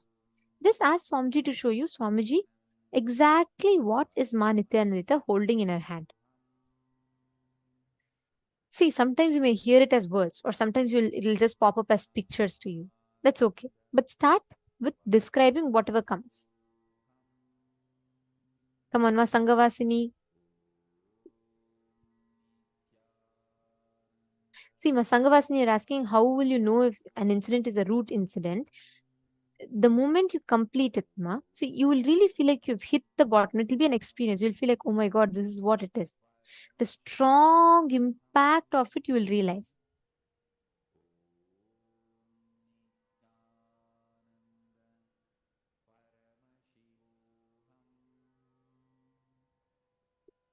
Chant the Mahavakya, identify.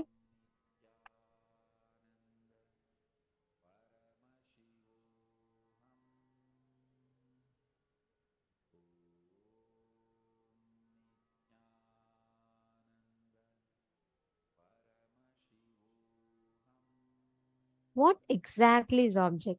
Just connect to Swamiji.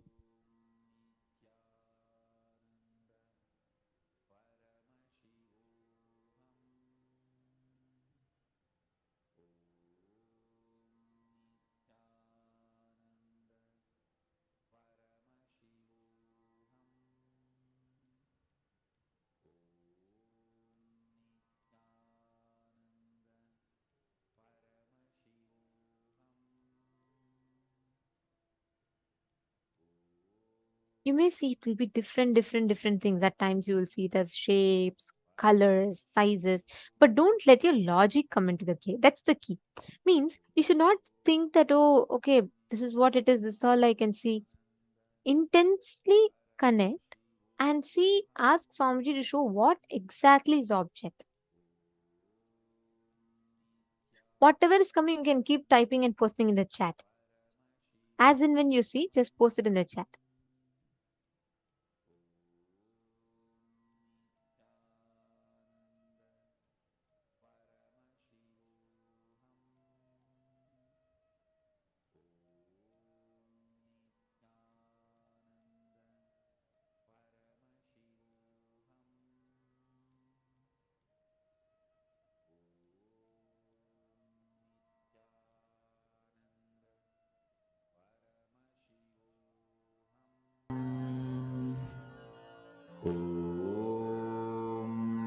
Okay, no guessing.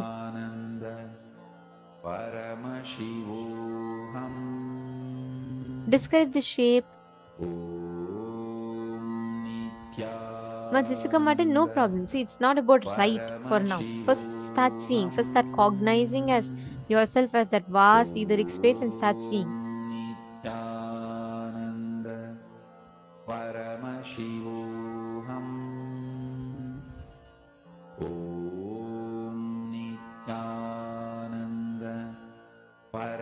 Describe the color, describe the shape.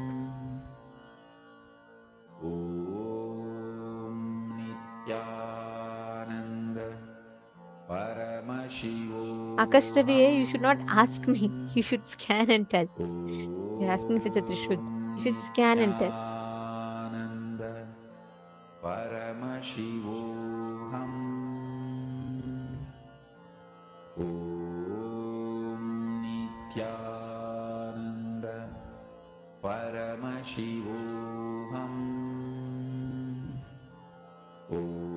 Yes, Nikhil Thakure, you should close your eyes and I'll answer your question a little later.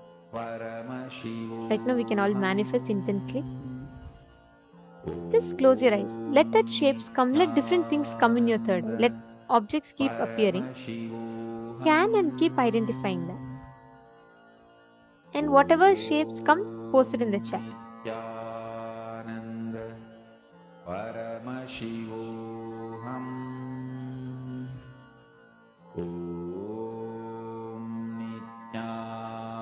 Vivek Raghunathaya, I'm noticing that you are sincerely listening to the session from very long time.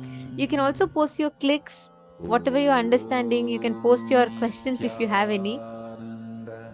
I'm seeing you're sincerely participating. You're sitting. You can also participate. Means you can also post questions, your understandings, etc. Good. Joseph Rondi, that's wonderful. Okay, go ahead. Describe more. What color do you see the triangle, or what like what more details do you see? The material.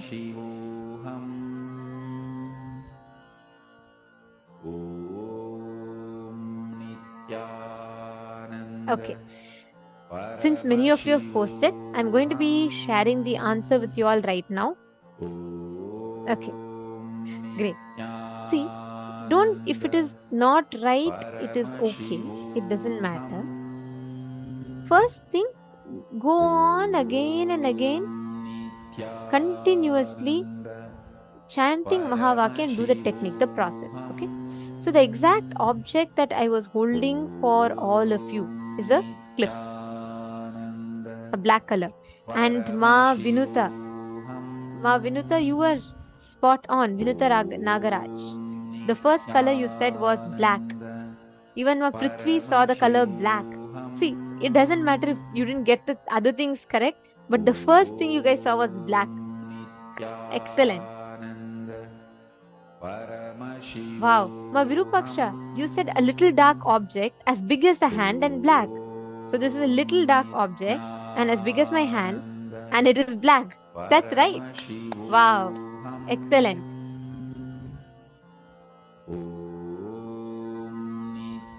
Ma Yogamal, you saw a black rat.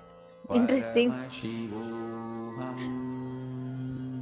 Okay. See, that's what so many of you have seen. Ma one of you had put, you heard some clicky sounds. So this just makes something similar, a click sound.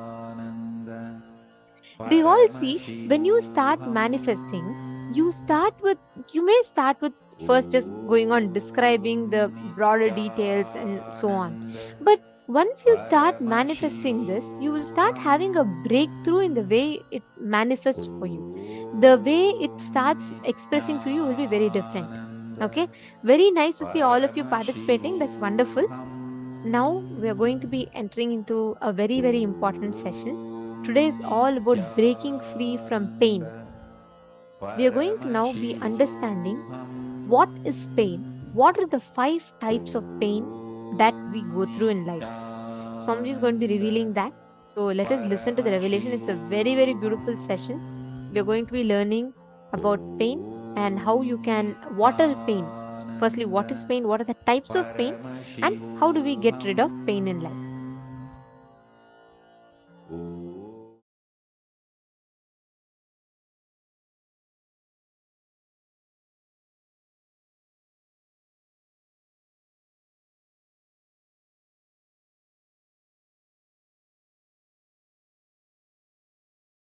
Reason for patterns that are passed through generations. What is the best way to get out of this? First thing. The fundamentally human being learns the basis of their identity.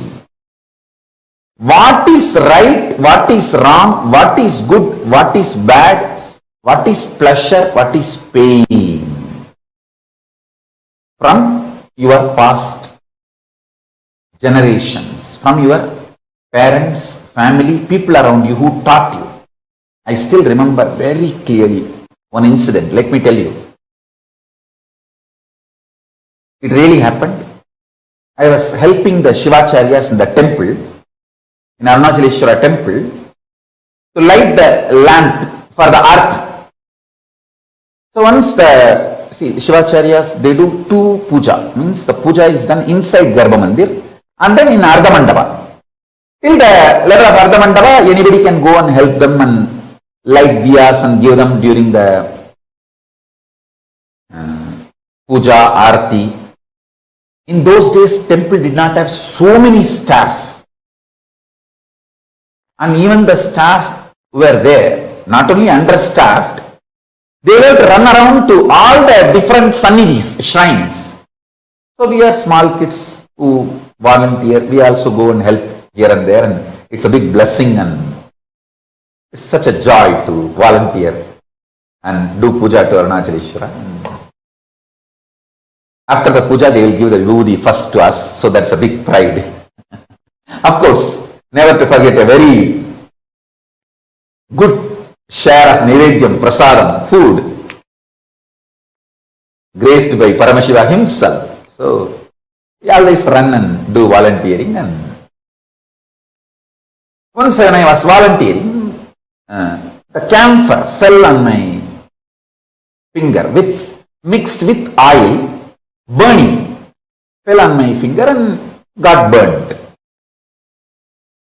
And anyhow, immediately the other people who were there, they helped me and they put my hand in the water and the burning sensation started settling. Then I ran to Arunagiri Yogeshwara. Those days I used to be having darshan of Arunagiri Yogeshwara regularly, physically. I ran to him and said, like this, it happened. And he just held that finger and said, Kana, நெருப்பு சுடுங்கிறது தப்பு பாடமப்பா, பாடத்தால் தான் சுடுதே தவிர இருப்பினால் சுடலப்பா. He was telling me the fire burns, fire hurts is because the lesson we learned that fire will burn, not by the existence fire will burn. Of course, don't try in your home. Just listen to the whole story. Then he got little camphor And he held that finger which got burnt with his hand and asked me to touch the camphor with other hand. And he held my hand continuously. Slowly I could see from my stomach the fire spreading all over my body. The heat was increasing. But it was such pleasure, intense, pleasant experience and pleasure from inside. And it went, the temperature went to the extreme. The camphor which was touched by my other hand just lit up. To that level, my body temperature has gone up, but no pain, no suffering. It was pure pleasure.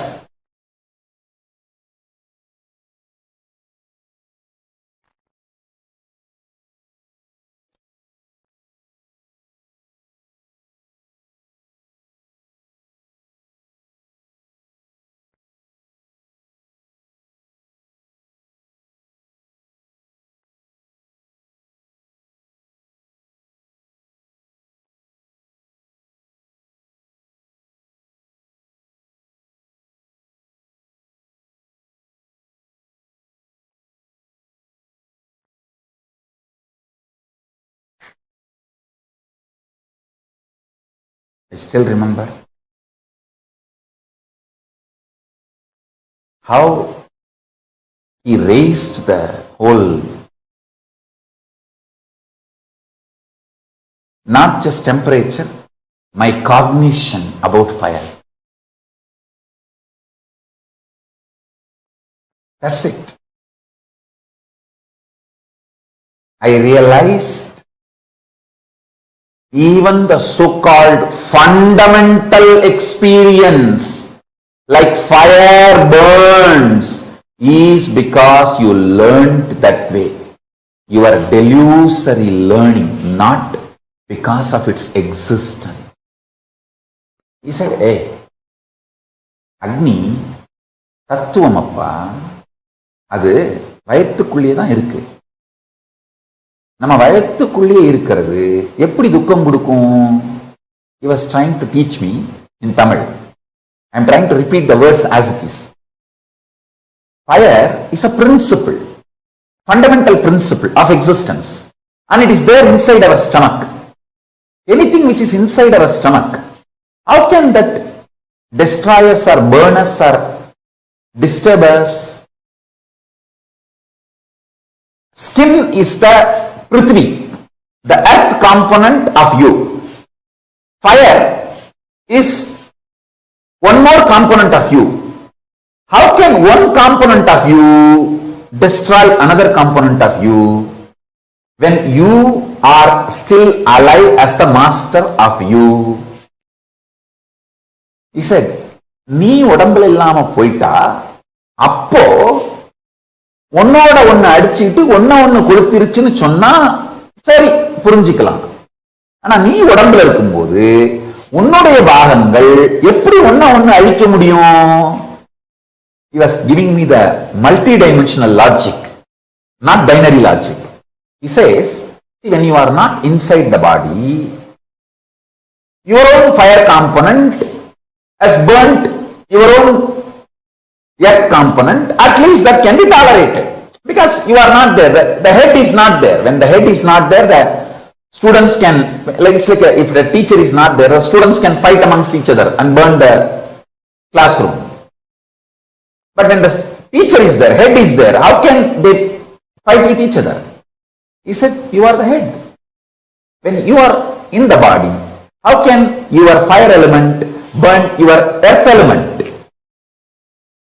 I said, right.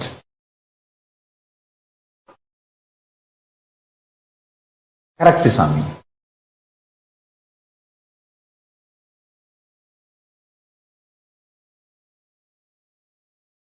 That one lesson he taught me, I realized multiple things. First thing, Even the so-called worst sufferings are because you are taught it is a suffering, not because it is a reality. That's first lesson. Second,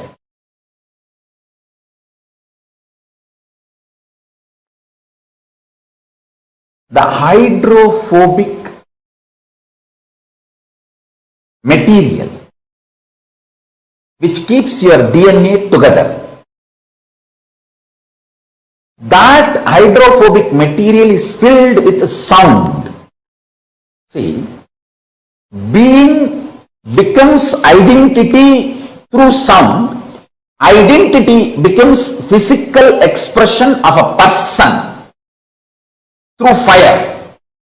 The person manifests is good, bad, right, wrong, everything through earth, the Prithvi element. See this satsang again to understand what I am saying. The sound component, nada tattva, sound principle, keeps consciousness and matter together, means that is the first intervention into the hydrophobic component which keeps DNAs together. DNA's spare parts together. Guru, by giving the right sound, vibrations, cosmic principles in the form of anagata dhvani, he gives new birth and breaks all the patterns passed through the generations inside you.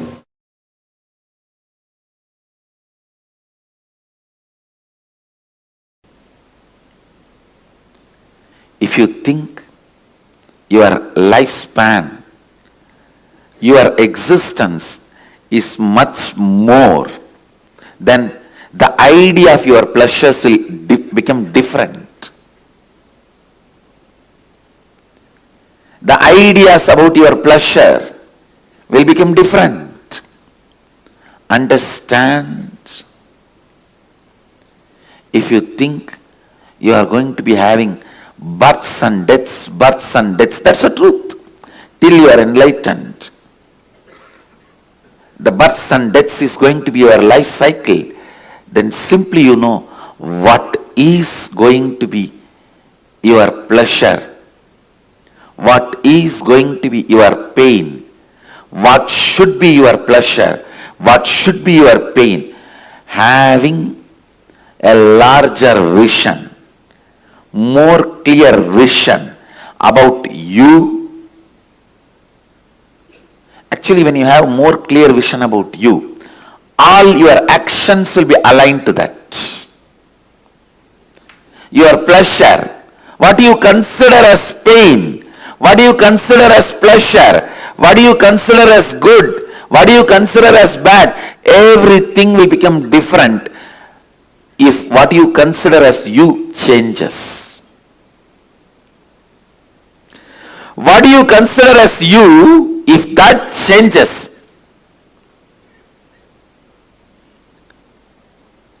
if you start understanding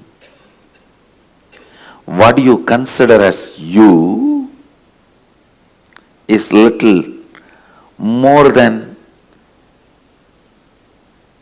the immediate life you are observing. A common man looks at only the 20-25 years he is supposed to live healthily with all the so-called pleasure. By the time 25, he will have little money and freedom to do what he wants. And by the time he is 50, over everything. So this 25 years only you consider as life. That's if you consider only this 25 years as you and plan, that is what I call very, very short vision. Then all your strategies about you, life, everything will be vinasamcha, means destructible, based on destructible.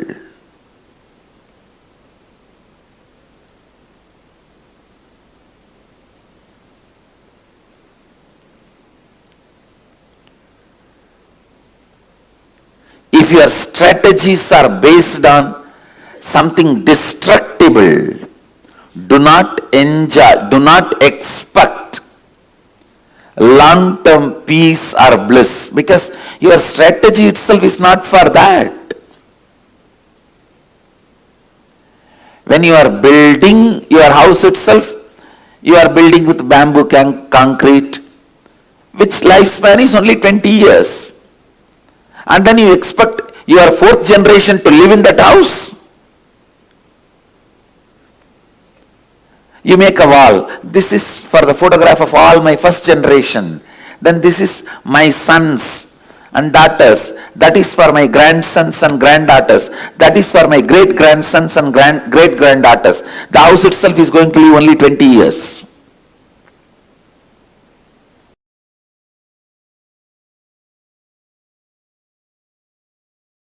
See, before even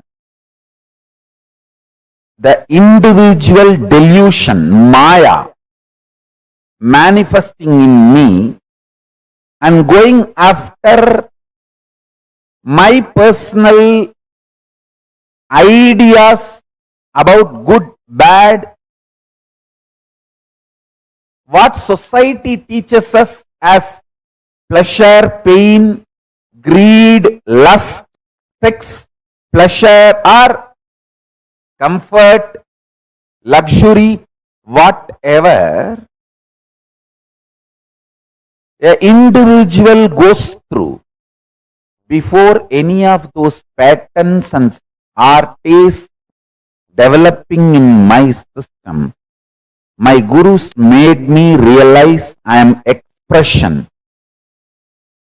of Paramashiva. I am manifestation of the principle, not individual. Understand? I am not individual. I am manifestation of principle.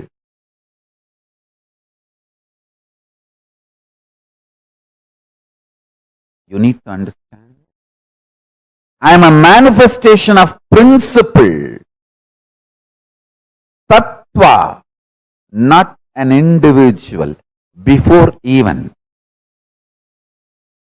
any identity or desires, fears of individual developing in my system, my gurus made me realize I am a principle, tattva.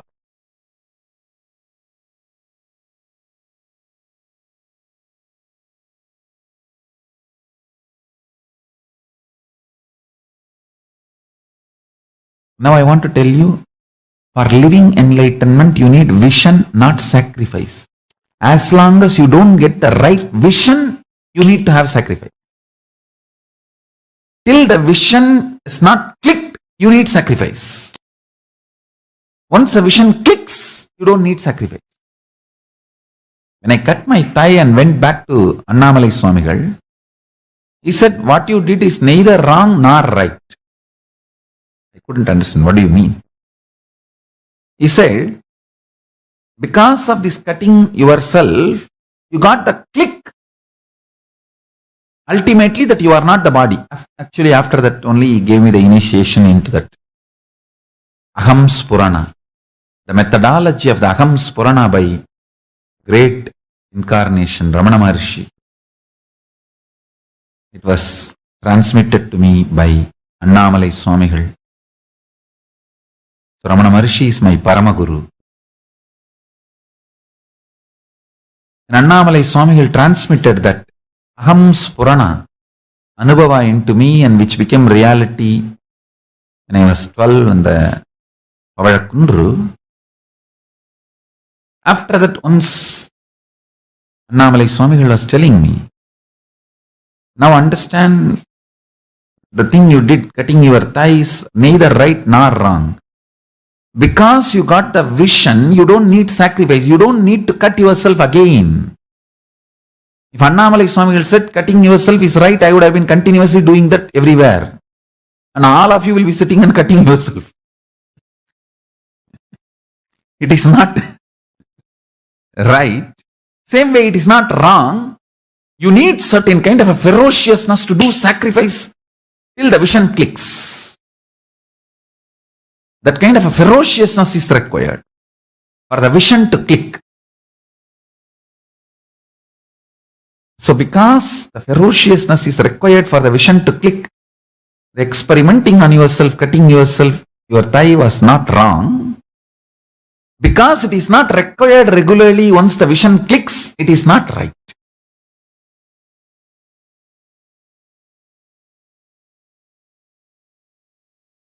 Understand it properly.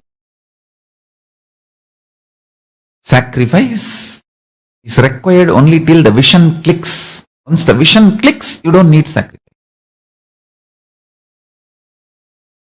Because living enlightenment does not need sacrifice. It only needs the vision clicking in you.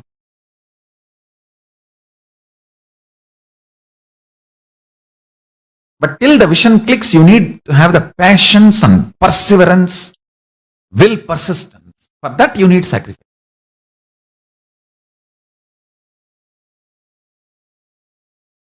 Shivanyana anubhuti, Shivanyana anubhava, Paramashivanyana anubhuti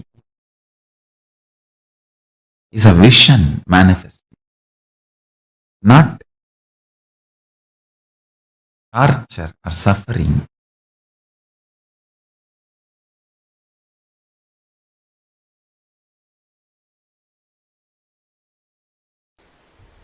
The sacred truth of the source of seeking, please understand. Your very biomemory vibrates. Your very biomemory actively functions only with some of the basic questions about life.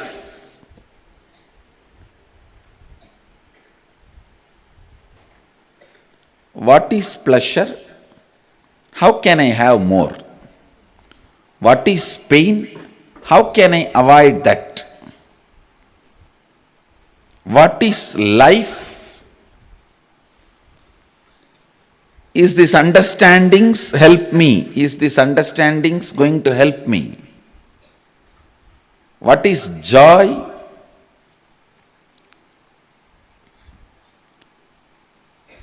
All these basic truths, basic understandings,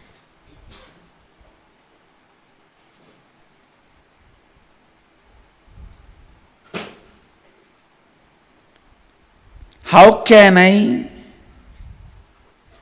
experience them?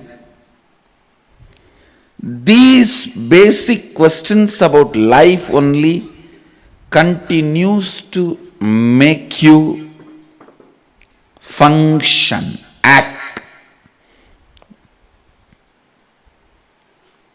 Entertaining these basic questions. What is pain? How can I avoid it? What is joy? How can I have more? What is life? Please understand, how many times you may hear answer for these questions from your father, mother, uncle, society, teacher, finally from Guru. How many ever times you may listen answer for these questions?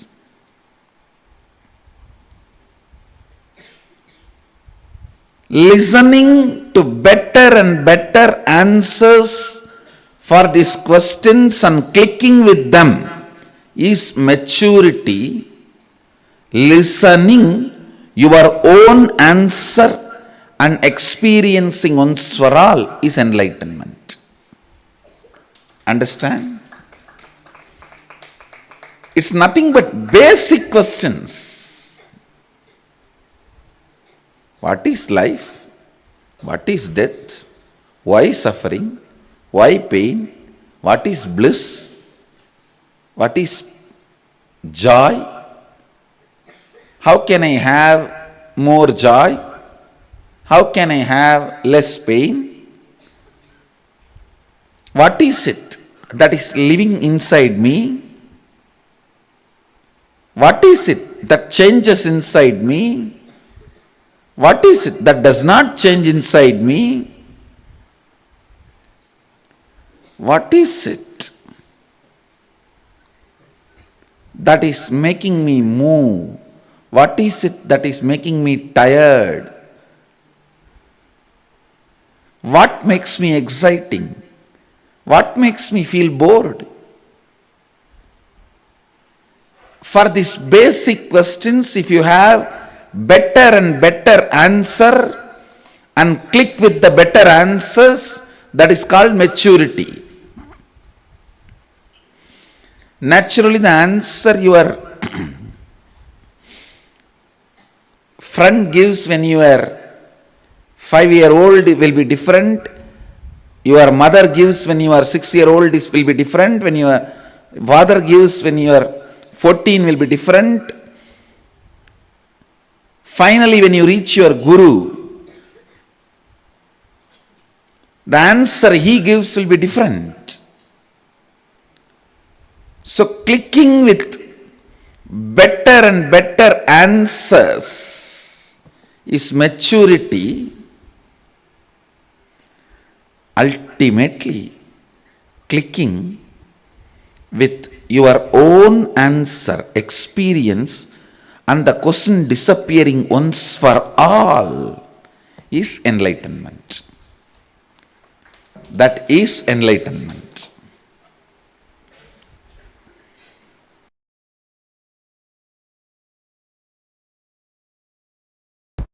Understand the principle, cosmic truth, listen carefully. Swadhisthana, fear-centric chakra. If you decide to get involved consciously in your fears, there will be one point you will reach God. Nothing more worst can happen to my existence externally or internally. There can't be any more pain. Possible collapse for my external existence or internal existence, you will reach that and drop. That is the moment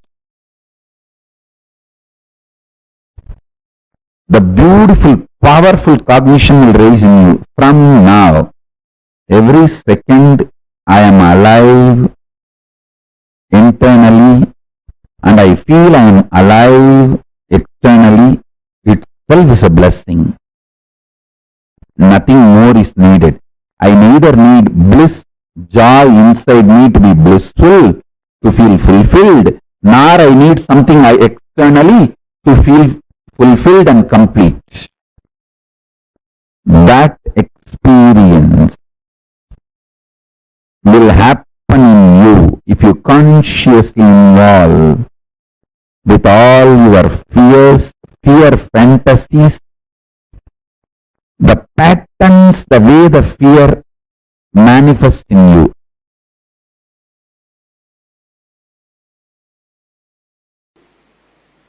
Overpowering you. This layer, the mental layer, Manomaya Kosha, strong thought currents overpowering you, is the biggest incompletion stored in Manomaya Kosha, the mental layer. Please listen.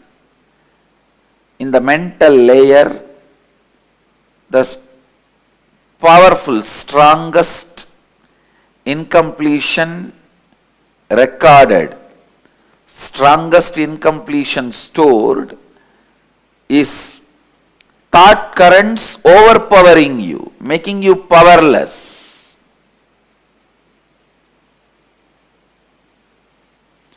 in this layer, we store all the pain patterns. We store all the pain patterns. Physical pain, mental pain, emotional pain, spiritual pain. All the pains are reduced to mental pain and recorded in your being. Please understand, physical pain also, when it is recorded in your mind, it becomes only mental pain. It is the mental pain about physical pain, that's all.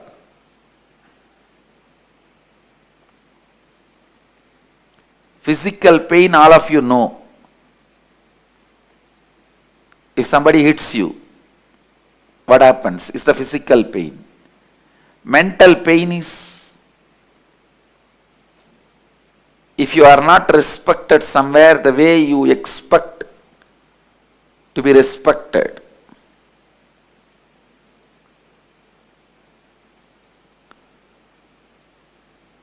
Emotional pain is somebody whom you really love or trust cheats you. And spiritual pain, conscious pain is pain of not achieving what you want to achieve in your life.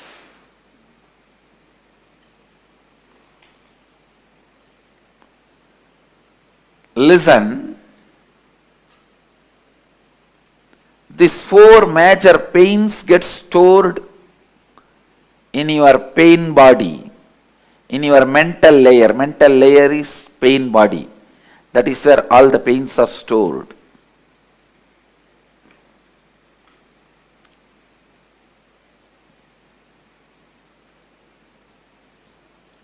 I'll lead you into a very powerful process to get you out of this mess you created for yourself. Each thought current overpowering you and torturing you, even though you don't want them. Now I tell you, sit, recall each and every incident, relive them in your inner space. Write them down. I commit with you, today with this Samskara Dahana Kriya, I'll complete all your pain patterns because they are not worthy of carrying. You have a stupid U-Haul service. Constantly your pain being transferred wherever you go. This U-Haul service does its job even if you don't call them. That's the problem.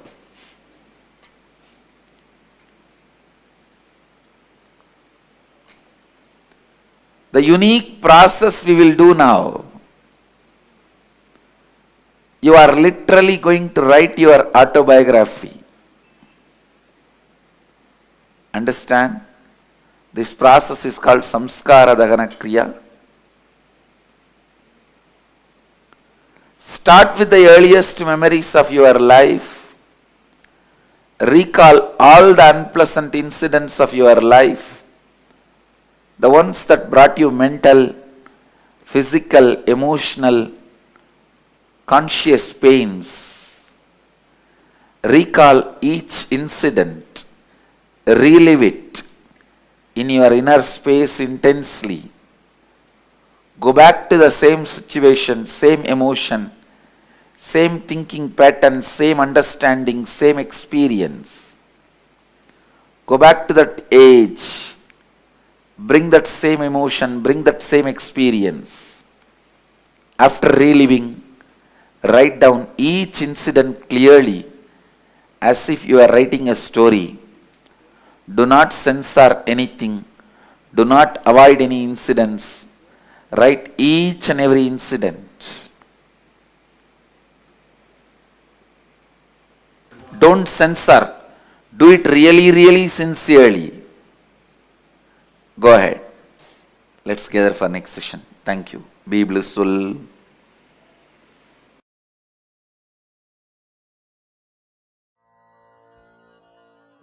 With this one spiritual powerful cognition, chant this Mahavagya. Om Nithyananda Paramashivoham. Om Nithyananda Paramashivoham. Om Nithyananda Paramashivoham. Om Nithyananda Paramashivoham. Om Nithyananda Paramashivoham. Om Nithyananda Paramashivoham. Om Nithyananda Paramashivoham. Om Nithyananda Paramashivoham. Om Nithyananda Paramashivoham. Om Nithyananda Paramashivoham. Om Nithyananda Paramashivoham. Om Nithyananda Paramashivoham. Om Nithyananda Paramashivoham. Om Nithyananda Paramashivoham. Om Nithyananda Paramashivoham. All the pains happen inside of us. Any pain that we create, it is our conscious cherishing of certain patterns, certain incompletions, which builds up as pain in our system. Swamiji revealed a very, very powerful truth, a very important truth. Every one of you that are here, please understand, pain is inevitable. It's all part of our life. But the suffering that we go through is our conscious choice.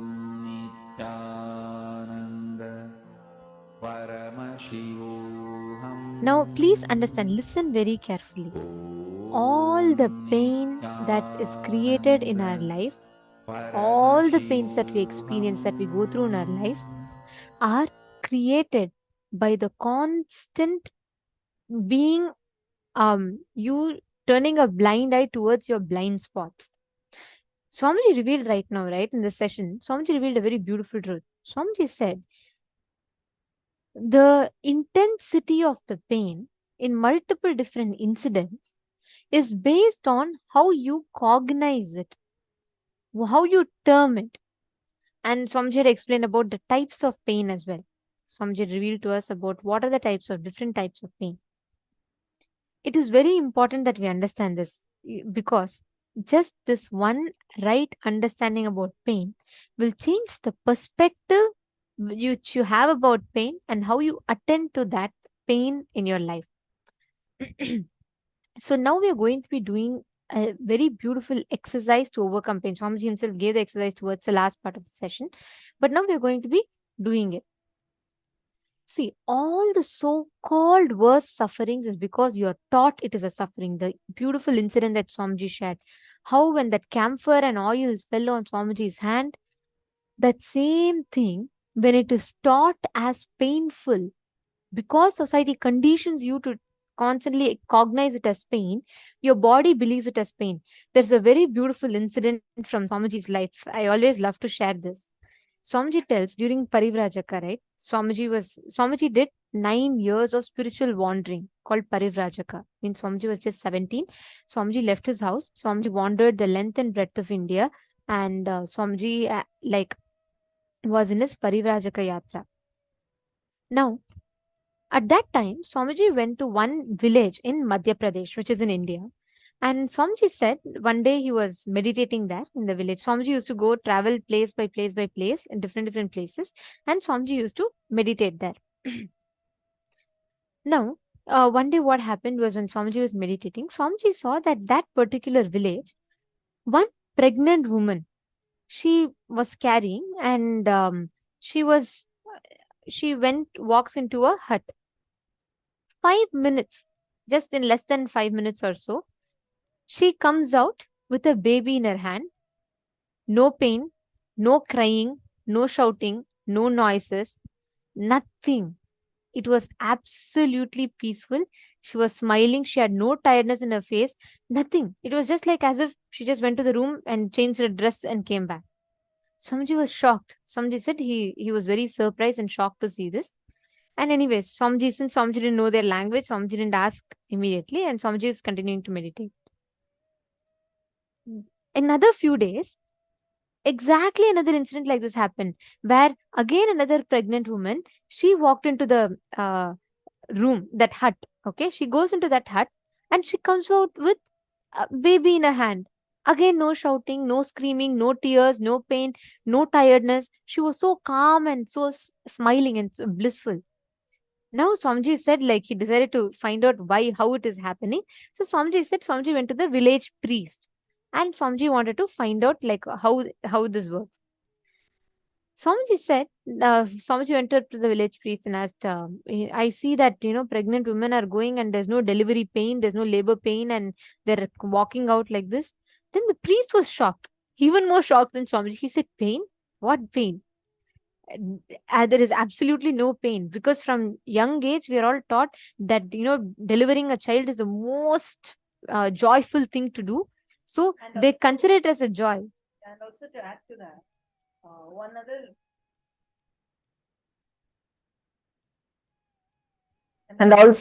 to that, one other important thing that Swamiji mentions is how when a woman hits puberty, when she gets physically mature, the women in that particular indigenous group are worshipped and are thought that they become divine. So when the fundamental cognition itself is thought like that, the way they cognize about themselves, and there was no concept of pain, there was no concept of whether it is something impure happening to them, some kind of a suffering happening to them. Instead, it was blossoming of the divine, which is what made them even relate to their own self in that manner. Actually, this is so in tune with what Swamiji was just sharing, right? I love listening to this experience, as Swamiji says, about how Swamiji lit that camphor with that Arunagiri Yogeshwara experience. This is so beautiful. The conditionings that we carry are that powerful. Actually, these conditionings you carry, when it goes a little deeper into your biomemory, it even gets transferred from one birth to another. And these conditionings is what is actually dictating the way we respond, react to things, experience things. Otherwise, the same cold that we experience, even let's say it just goes up to 18 degrees Celsius, you start feeling if it's 18 degrees, you start freezing. You're like, oh my God, it's so cold. But there are people that live in Himalayas in freezing temperatures. Sometimes it's -3, -4 degrees Celsius, wearing just a loincloth on their hips. There are rishis, yogis, who just wear a loincloth and nothing to cover their body, sit on the ice and meditate. There are Tibetan monks that are walking there. barefoot on the ice. How come? How is it their body is different? Understand, it is because the cognitions, the conditionings are deconditioned, and the very way they cognize about themselves completely change. Which is why even the way the body interacts with nature changes. Which is the same reason why we experience pain. It's actually a brainwashing that is done to us, a conditioning that is done to us. You do have the power to overcome it just by using. This is what my guru has declared. Pain and suffering is a lie. Just using that one cognition, you do have the power to walk out of any pain, any suffering. You have that power. Because this is the power that Swamiji has bestowed you with. This is the power that Swamiji has blessed you with. See, understand, all the pain and suffering, we are cognizing something is a suffering because we are taught that way. You believe it is a suffering. When someone calls you, okay, if I call you a dolphin, will you feel offended? No, you will not feel offended. If I call you a buffalo, will you feel offended? Yes, you will feel offended. Why? Why does certain word cause pain in you while some does not? If I call you intelligent, you will feel proud. If I call you not interesting, you will feel offended. Why? We are trained that way. We are taught that way. Society conditions us from your young age because you are taught that this is pain, this is suffering. All the worst sufferings, it is all a lie because you are taught it is a suffering. That is why you cognize it as a suffering. What you consider as your pain, what you consider as your pleasure, what you consider as good, what you consider as bad, everything is your conditioning. You trained your brain to believe that it is pleasure or it is pain, therefore it is pain or pleasure.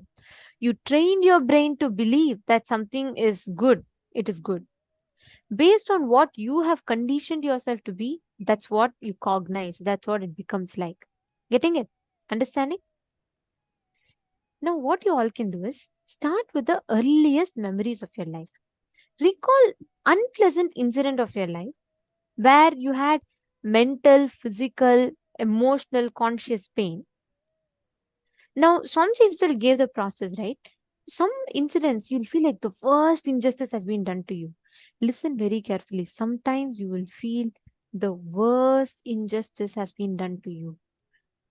That suffering you are carrying, you may not be responsible for the incident that happened to you, but the suffering that you are carrying inside, you are responsible for that. This is the universal law. This is the truth. Please listen carefully. You may think, no, how can pain and suffering be a lie? Then all the suffering I've had in my life, is it a lie? Listen very carefully. Incidents might have happened that would have cost you, that would have been very wrong. Someone would have cheated you. We're not going to analyze whether it is right or wrong. But the suffering that you are carrying, yes, you are responsible for it. You are responsible for the suffering that you create inside of you. Now, please sit, identify, analyze, understand what are these sufferings that you've created inside yourself. Pen down. Pen down all the most painful incidents that you have had. Please pen them down.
Hope all of you have written down and started reliving.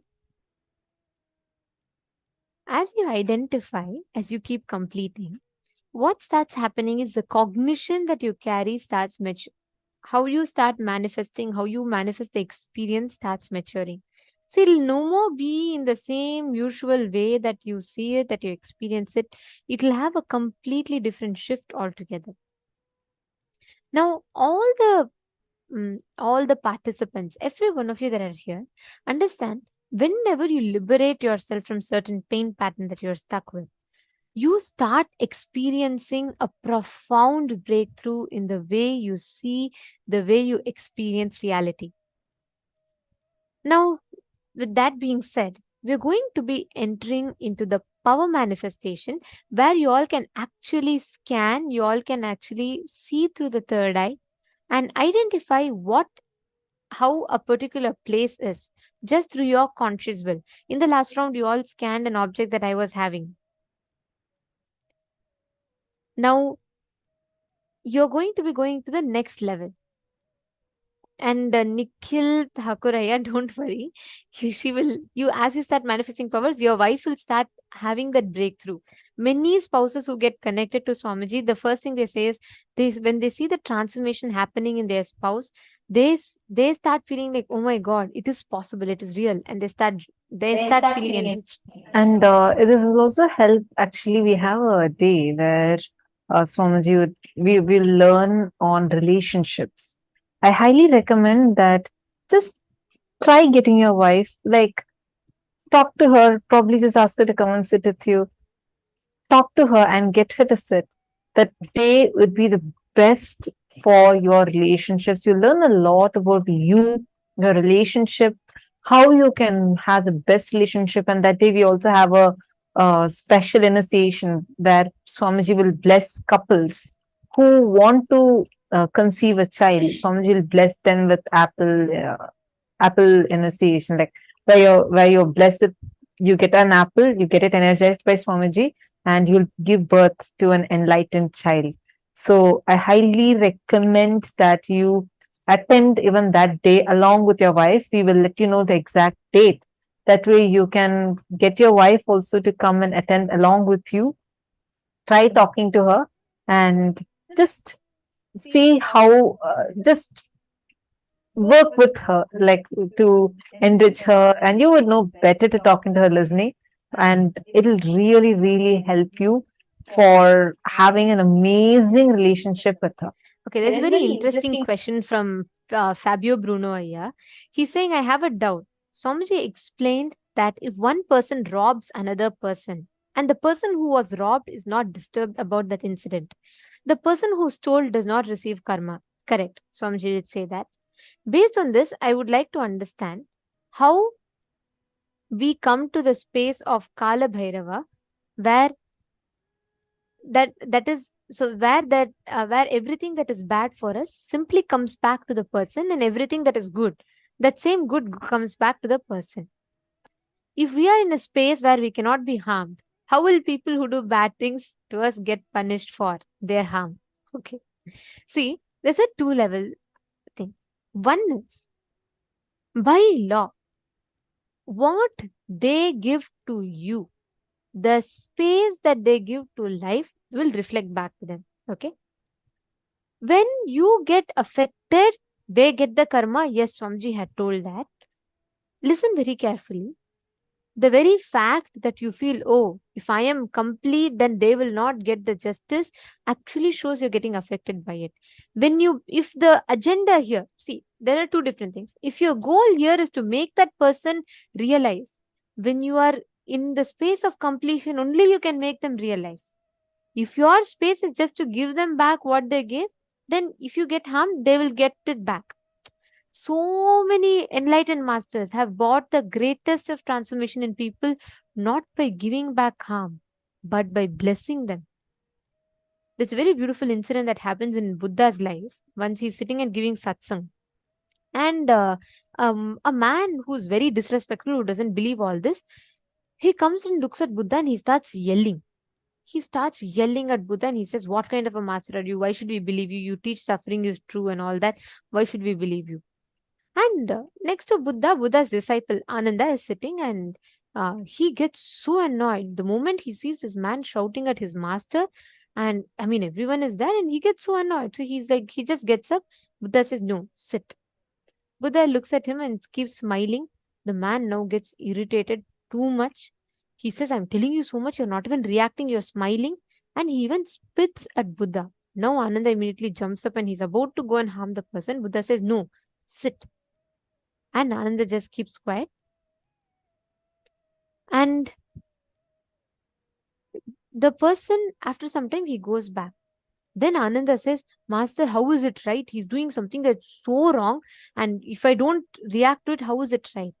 Buddha beautifully explains to him, if you react to him, there is no difference between you and him, because even he is in the space of anger as you. And you are also falling to the space of anger as him. So what is the difference? So Buddha said, only when you don't react, you can actually help him. Now, after some time, Ananda doesn't really understand the whole thing, but he just listens to what Buddha says. After some time, this man comes back. He just falls at the feet of Buddha and he starts crying. He tells, even when I did so many things out of my anger, you still didn't respond. You didn't react. That love, that smile that you really smiled with and you gave blessed. After actually the man spits at Buddha, Buddha blesses him that let the suffering that you are in, which makes you get so irritated with me, let that be liberated from you. The man falls at Buddha's feet and he says, my whole inner space is melted and my whole anger is dissolved. I cannot feel any more angry towards a being like you, like that. And he apologizes to Buddha. Understand, many times you not reacting to the situation from incompletion makes that situation more complete. It is not about whether it is what type of situation it is. It is not about that. It is not about anything to do with outside. It is to do with inside of you. So listen very carefully. Constantly come back again and again and again to the space of completion. You will see, whenever you let life deal with it, life will serve the justice. So many people do wrong to Swamiji. Have you ever seen Swamiji get affected by it? No. Does that mean that they're all not getting back what they've given to life? They are. The law of life is what you give to life, life has to give back to you. Understand, what you're getting mixed up is these two different things. Karma is the thought current. If their thought current is to harm, what thought current they give, they have to get it back. That's the law of life. Whether you get harmed about it or not is different. When you don't get harmed by it, the completion that you can bring them will be much more deeper. See, when you react, what you're doing, you're also reacting. You're only adding more. If I put ghee into the fire, I can't put the fire off. I can only increase the fire. Whenever you react, you're only increasing the incompletion and you're falling into the karma chakra.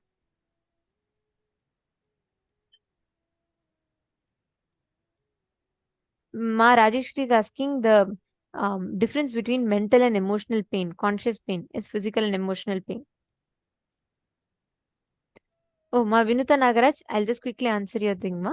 See, relax. Don't get stressed about it, because many times when the patterns come out, because you would have never really attended to the situations completely. So sometimes your body will react like that. It's okay. Take a break, relax, and then you can do it when you're able to. Okay, so the question of the different pains, right? See, whenever you feel like disrespected, where you are emotionally hurt, it is one type of pain. There are other pains where you almost feel like giving up. Understanding? Like there are totally 5 types of pain. The first type is physical pain.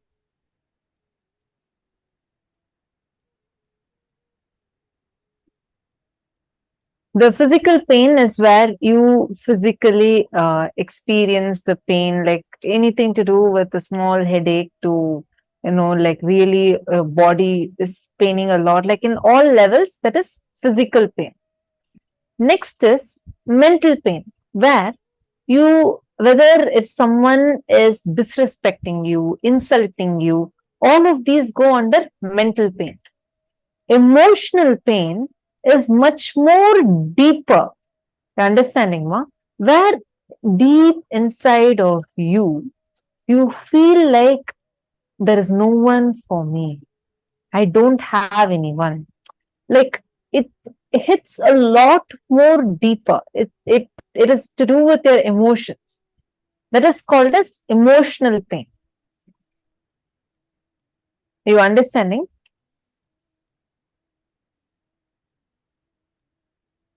So now, whenever To you complete, right? All these layer by layer by layer, you can remove the impact. Understanding? Okay. Now, let us all enter into the power manifestation session where you're going to actually be applying this powerful cognition. Unclutch from the pain and suffering that you create inside of you. You will see the kind of a shift, the impact that you bring in your inner space. Okay? Shall we start? Okay. So now in this round, we're going to do it a little different. We are going to be manifesting the ability to view the details of any particular house. So basically, I'll be projecting a photo of an house. You're all going to scan and identify that. So joining with us for this is Manitya Brahmayogananda and Manitya Devasmarananda, and they will be the acharyas who will be guiding us in manifesting this power. So let us enter into the power manifestation now.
Nithyananda, it is a pleasure to be here again today with each and every single one of you for this power manifestation session. My name is Brahmyoga, and today we will be your acharyas for this power manifestation session. So before we start the power manifestation, I would like to know how was the internalization exercise which all of you have done today? Did it give you a breakthrough? Was it simple to understand? Were you able to complete with the cognition of pain? Did you feel light after doing it? What are the different clicks which you have gotten? I would like everyone to just take 2 minutes and post in the chat what is your powerful cognition which clicked with you from this session.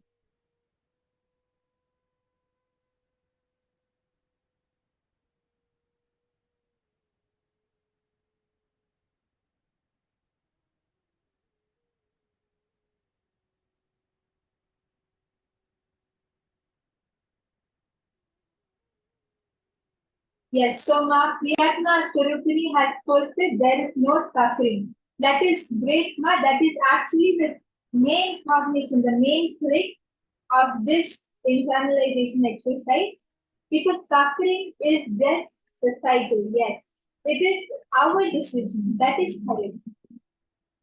I request everyone else also to post. You'll see that when you post your cognitions, when you write them down, when you type them out, at that time, it will help you in manifesting powers. It will help in the power manifestation session because you become conscious of the cognition which is there inside of you.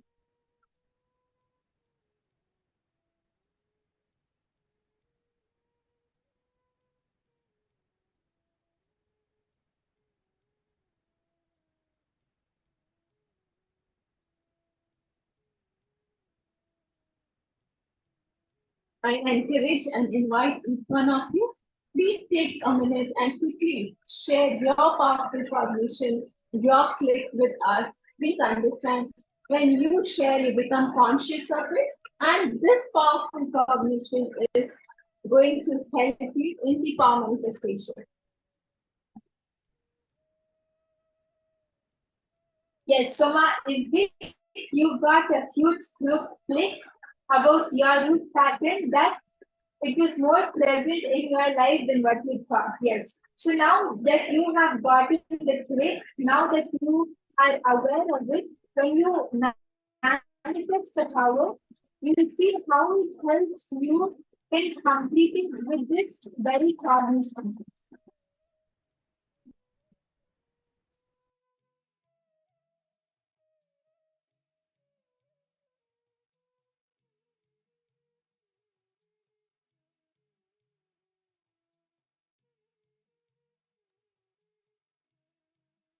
Yes. So now we are all going to enter into the power manifestation session. So it was so nice to read out your experiences of how you understood what Swamiji revealed to all of us and what you were able to speak with in the internalization exercise. So now, with the same powerful cognition that suffering is a societal conditioning, it is our choice. It might be a reality, but the suffering of that is only our choice. So now with this, we are going to be entering into the power manifestation session. So I request all the participants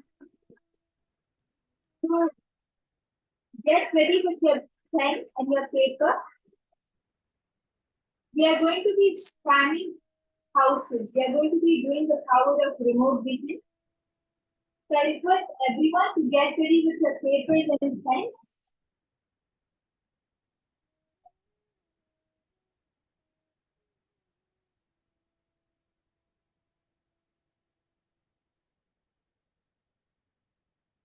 Yes. So now, as all of you can see, the house is projected. The slide of the house is projected. So I request all the participants, sit with your head, neck and spine in a straight line. Remember Swamiji in your third eye. And you can close your eyes or open them, whatever is comfortable for you. And take a deep breath. Inhale and exhale. And start chanting the Mahabharata. Om Nithyananda Paramashivoham. Om Nithyananda Paramashivoham. Om Nithyananda Paramashivoham. Just connect to Swamiji and let the Mahabharata vibrate in your inner space. Just sit and intensely connect with Swamiji.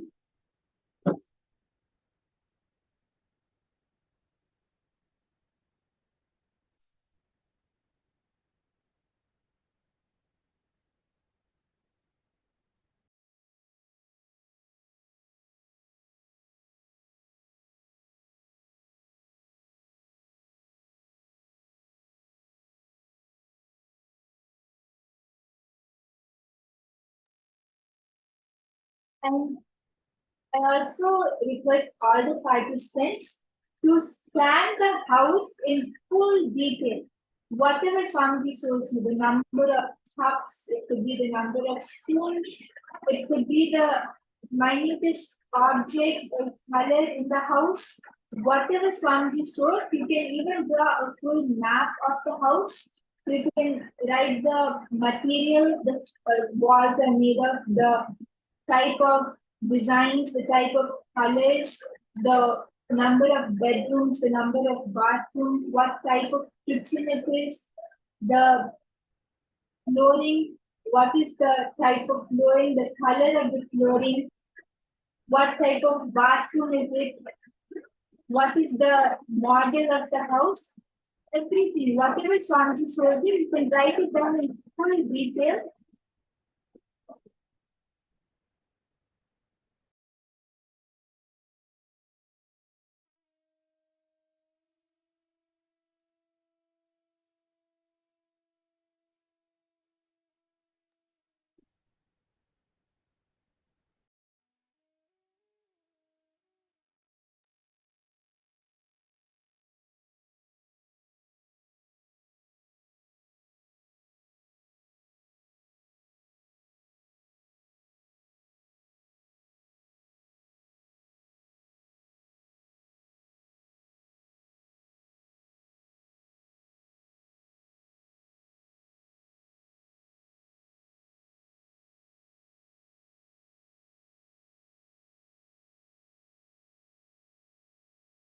Nanda Paramashivoham. Om Nithyananda Paramashivoham. Om Nithyananda Paramashivoham. Om Nithyananda Paramashivoham. Om Nithyananda Paramashivoham. Om Nithyananda. Yes, Mahong group, you have asked if we have to scan only the living room. So we actually have to scan the whole house. And not only the house, you can even scan the history of the house, what type of space the house holds, everything which is related to the house. It can be the vastu, it can be the street, whatever Swami shows you, you can scan everything. And yes, now you also have to scan the whole house, not only the living room. Paramashivoham. Om Nithyananda. Paramashivoham. Om Nithyananda. Paramashivoham. Om Nithyananda. Paramashivoham. Om Nithyananda. Paramashivoham. Om Nithyananda. Paramashivoham. Om Nithyananda. Paramashivoham. Om Nithyananda. Paramashivoham. Om Nithyananda. Paramashivoham. Om Nithyananda. Paramashivoham. As Swamiji is showing the answer to you, you can even start writing it down on a piece of paper. And see, actually, the power of remote vision is where you would get answers in a lot of detail. You get precise answers. Like right now, if I was going in that house, or if you were going in that house, how you would walk through the main door, then you would first see how the entrance is, then you would go inside, see the room, see the living room. How you would walk through the house. That is literally what you're going to do now. You're going to walk through this house with your third eye. So you would get a lot of details. So I request everyone to write down whatever Swamiji is showing you, and you can post it once you're done manifesting, because you can keep writing it down. So my Mohini Ratha has started posting. That's great.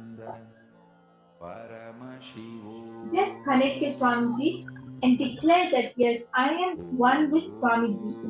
Swamiji is there in the house, Swamiji is there in me, Swamiji is there in everything. So you have to just connect to that space, that consciousness inside you, which is Swamiji. And you'll see that when you do that, you'll be able to see the house like you are physically present over there. Paramashivoham. Om Nithyananda. Paramashivoham. Om Nithyananda. Paramashivoham. Om Nithyananda. Paramashivoham. Om Nithyananda. Paramashivoham. Om Nithyananda. Paramashivoham. Om Nithyananda. Paramashivoham. Om Nithyananda. Paramashivoham. Om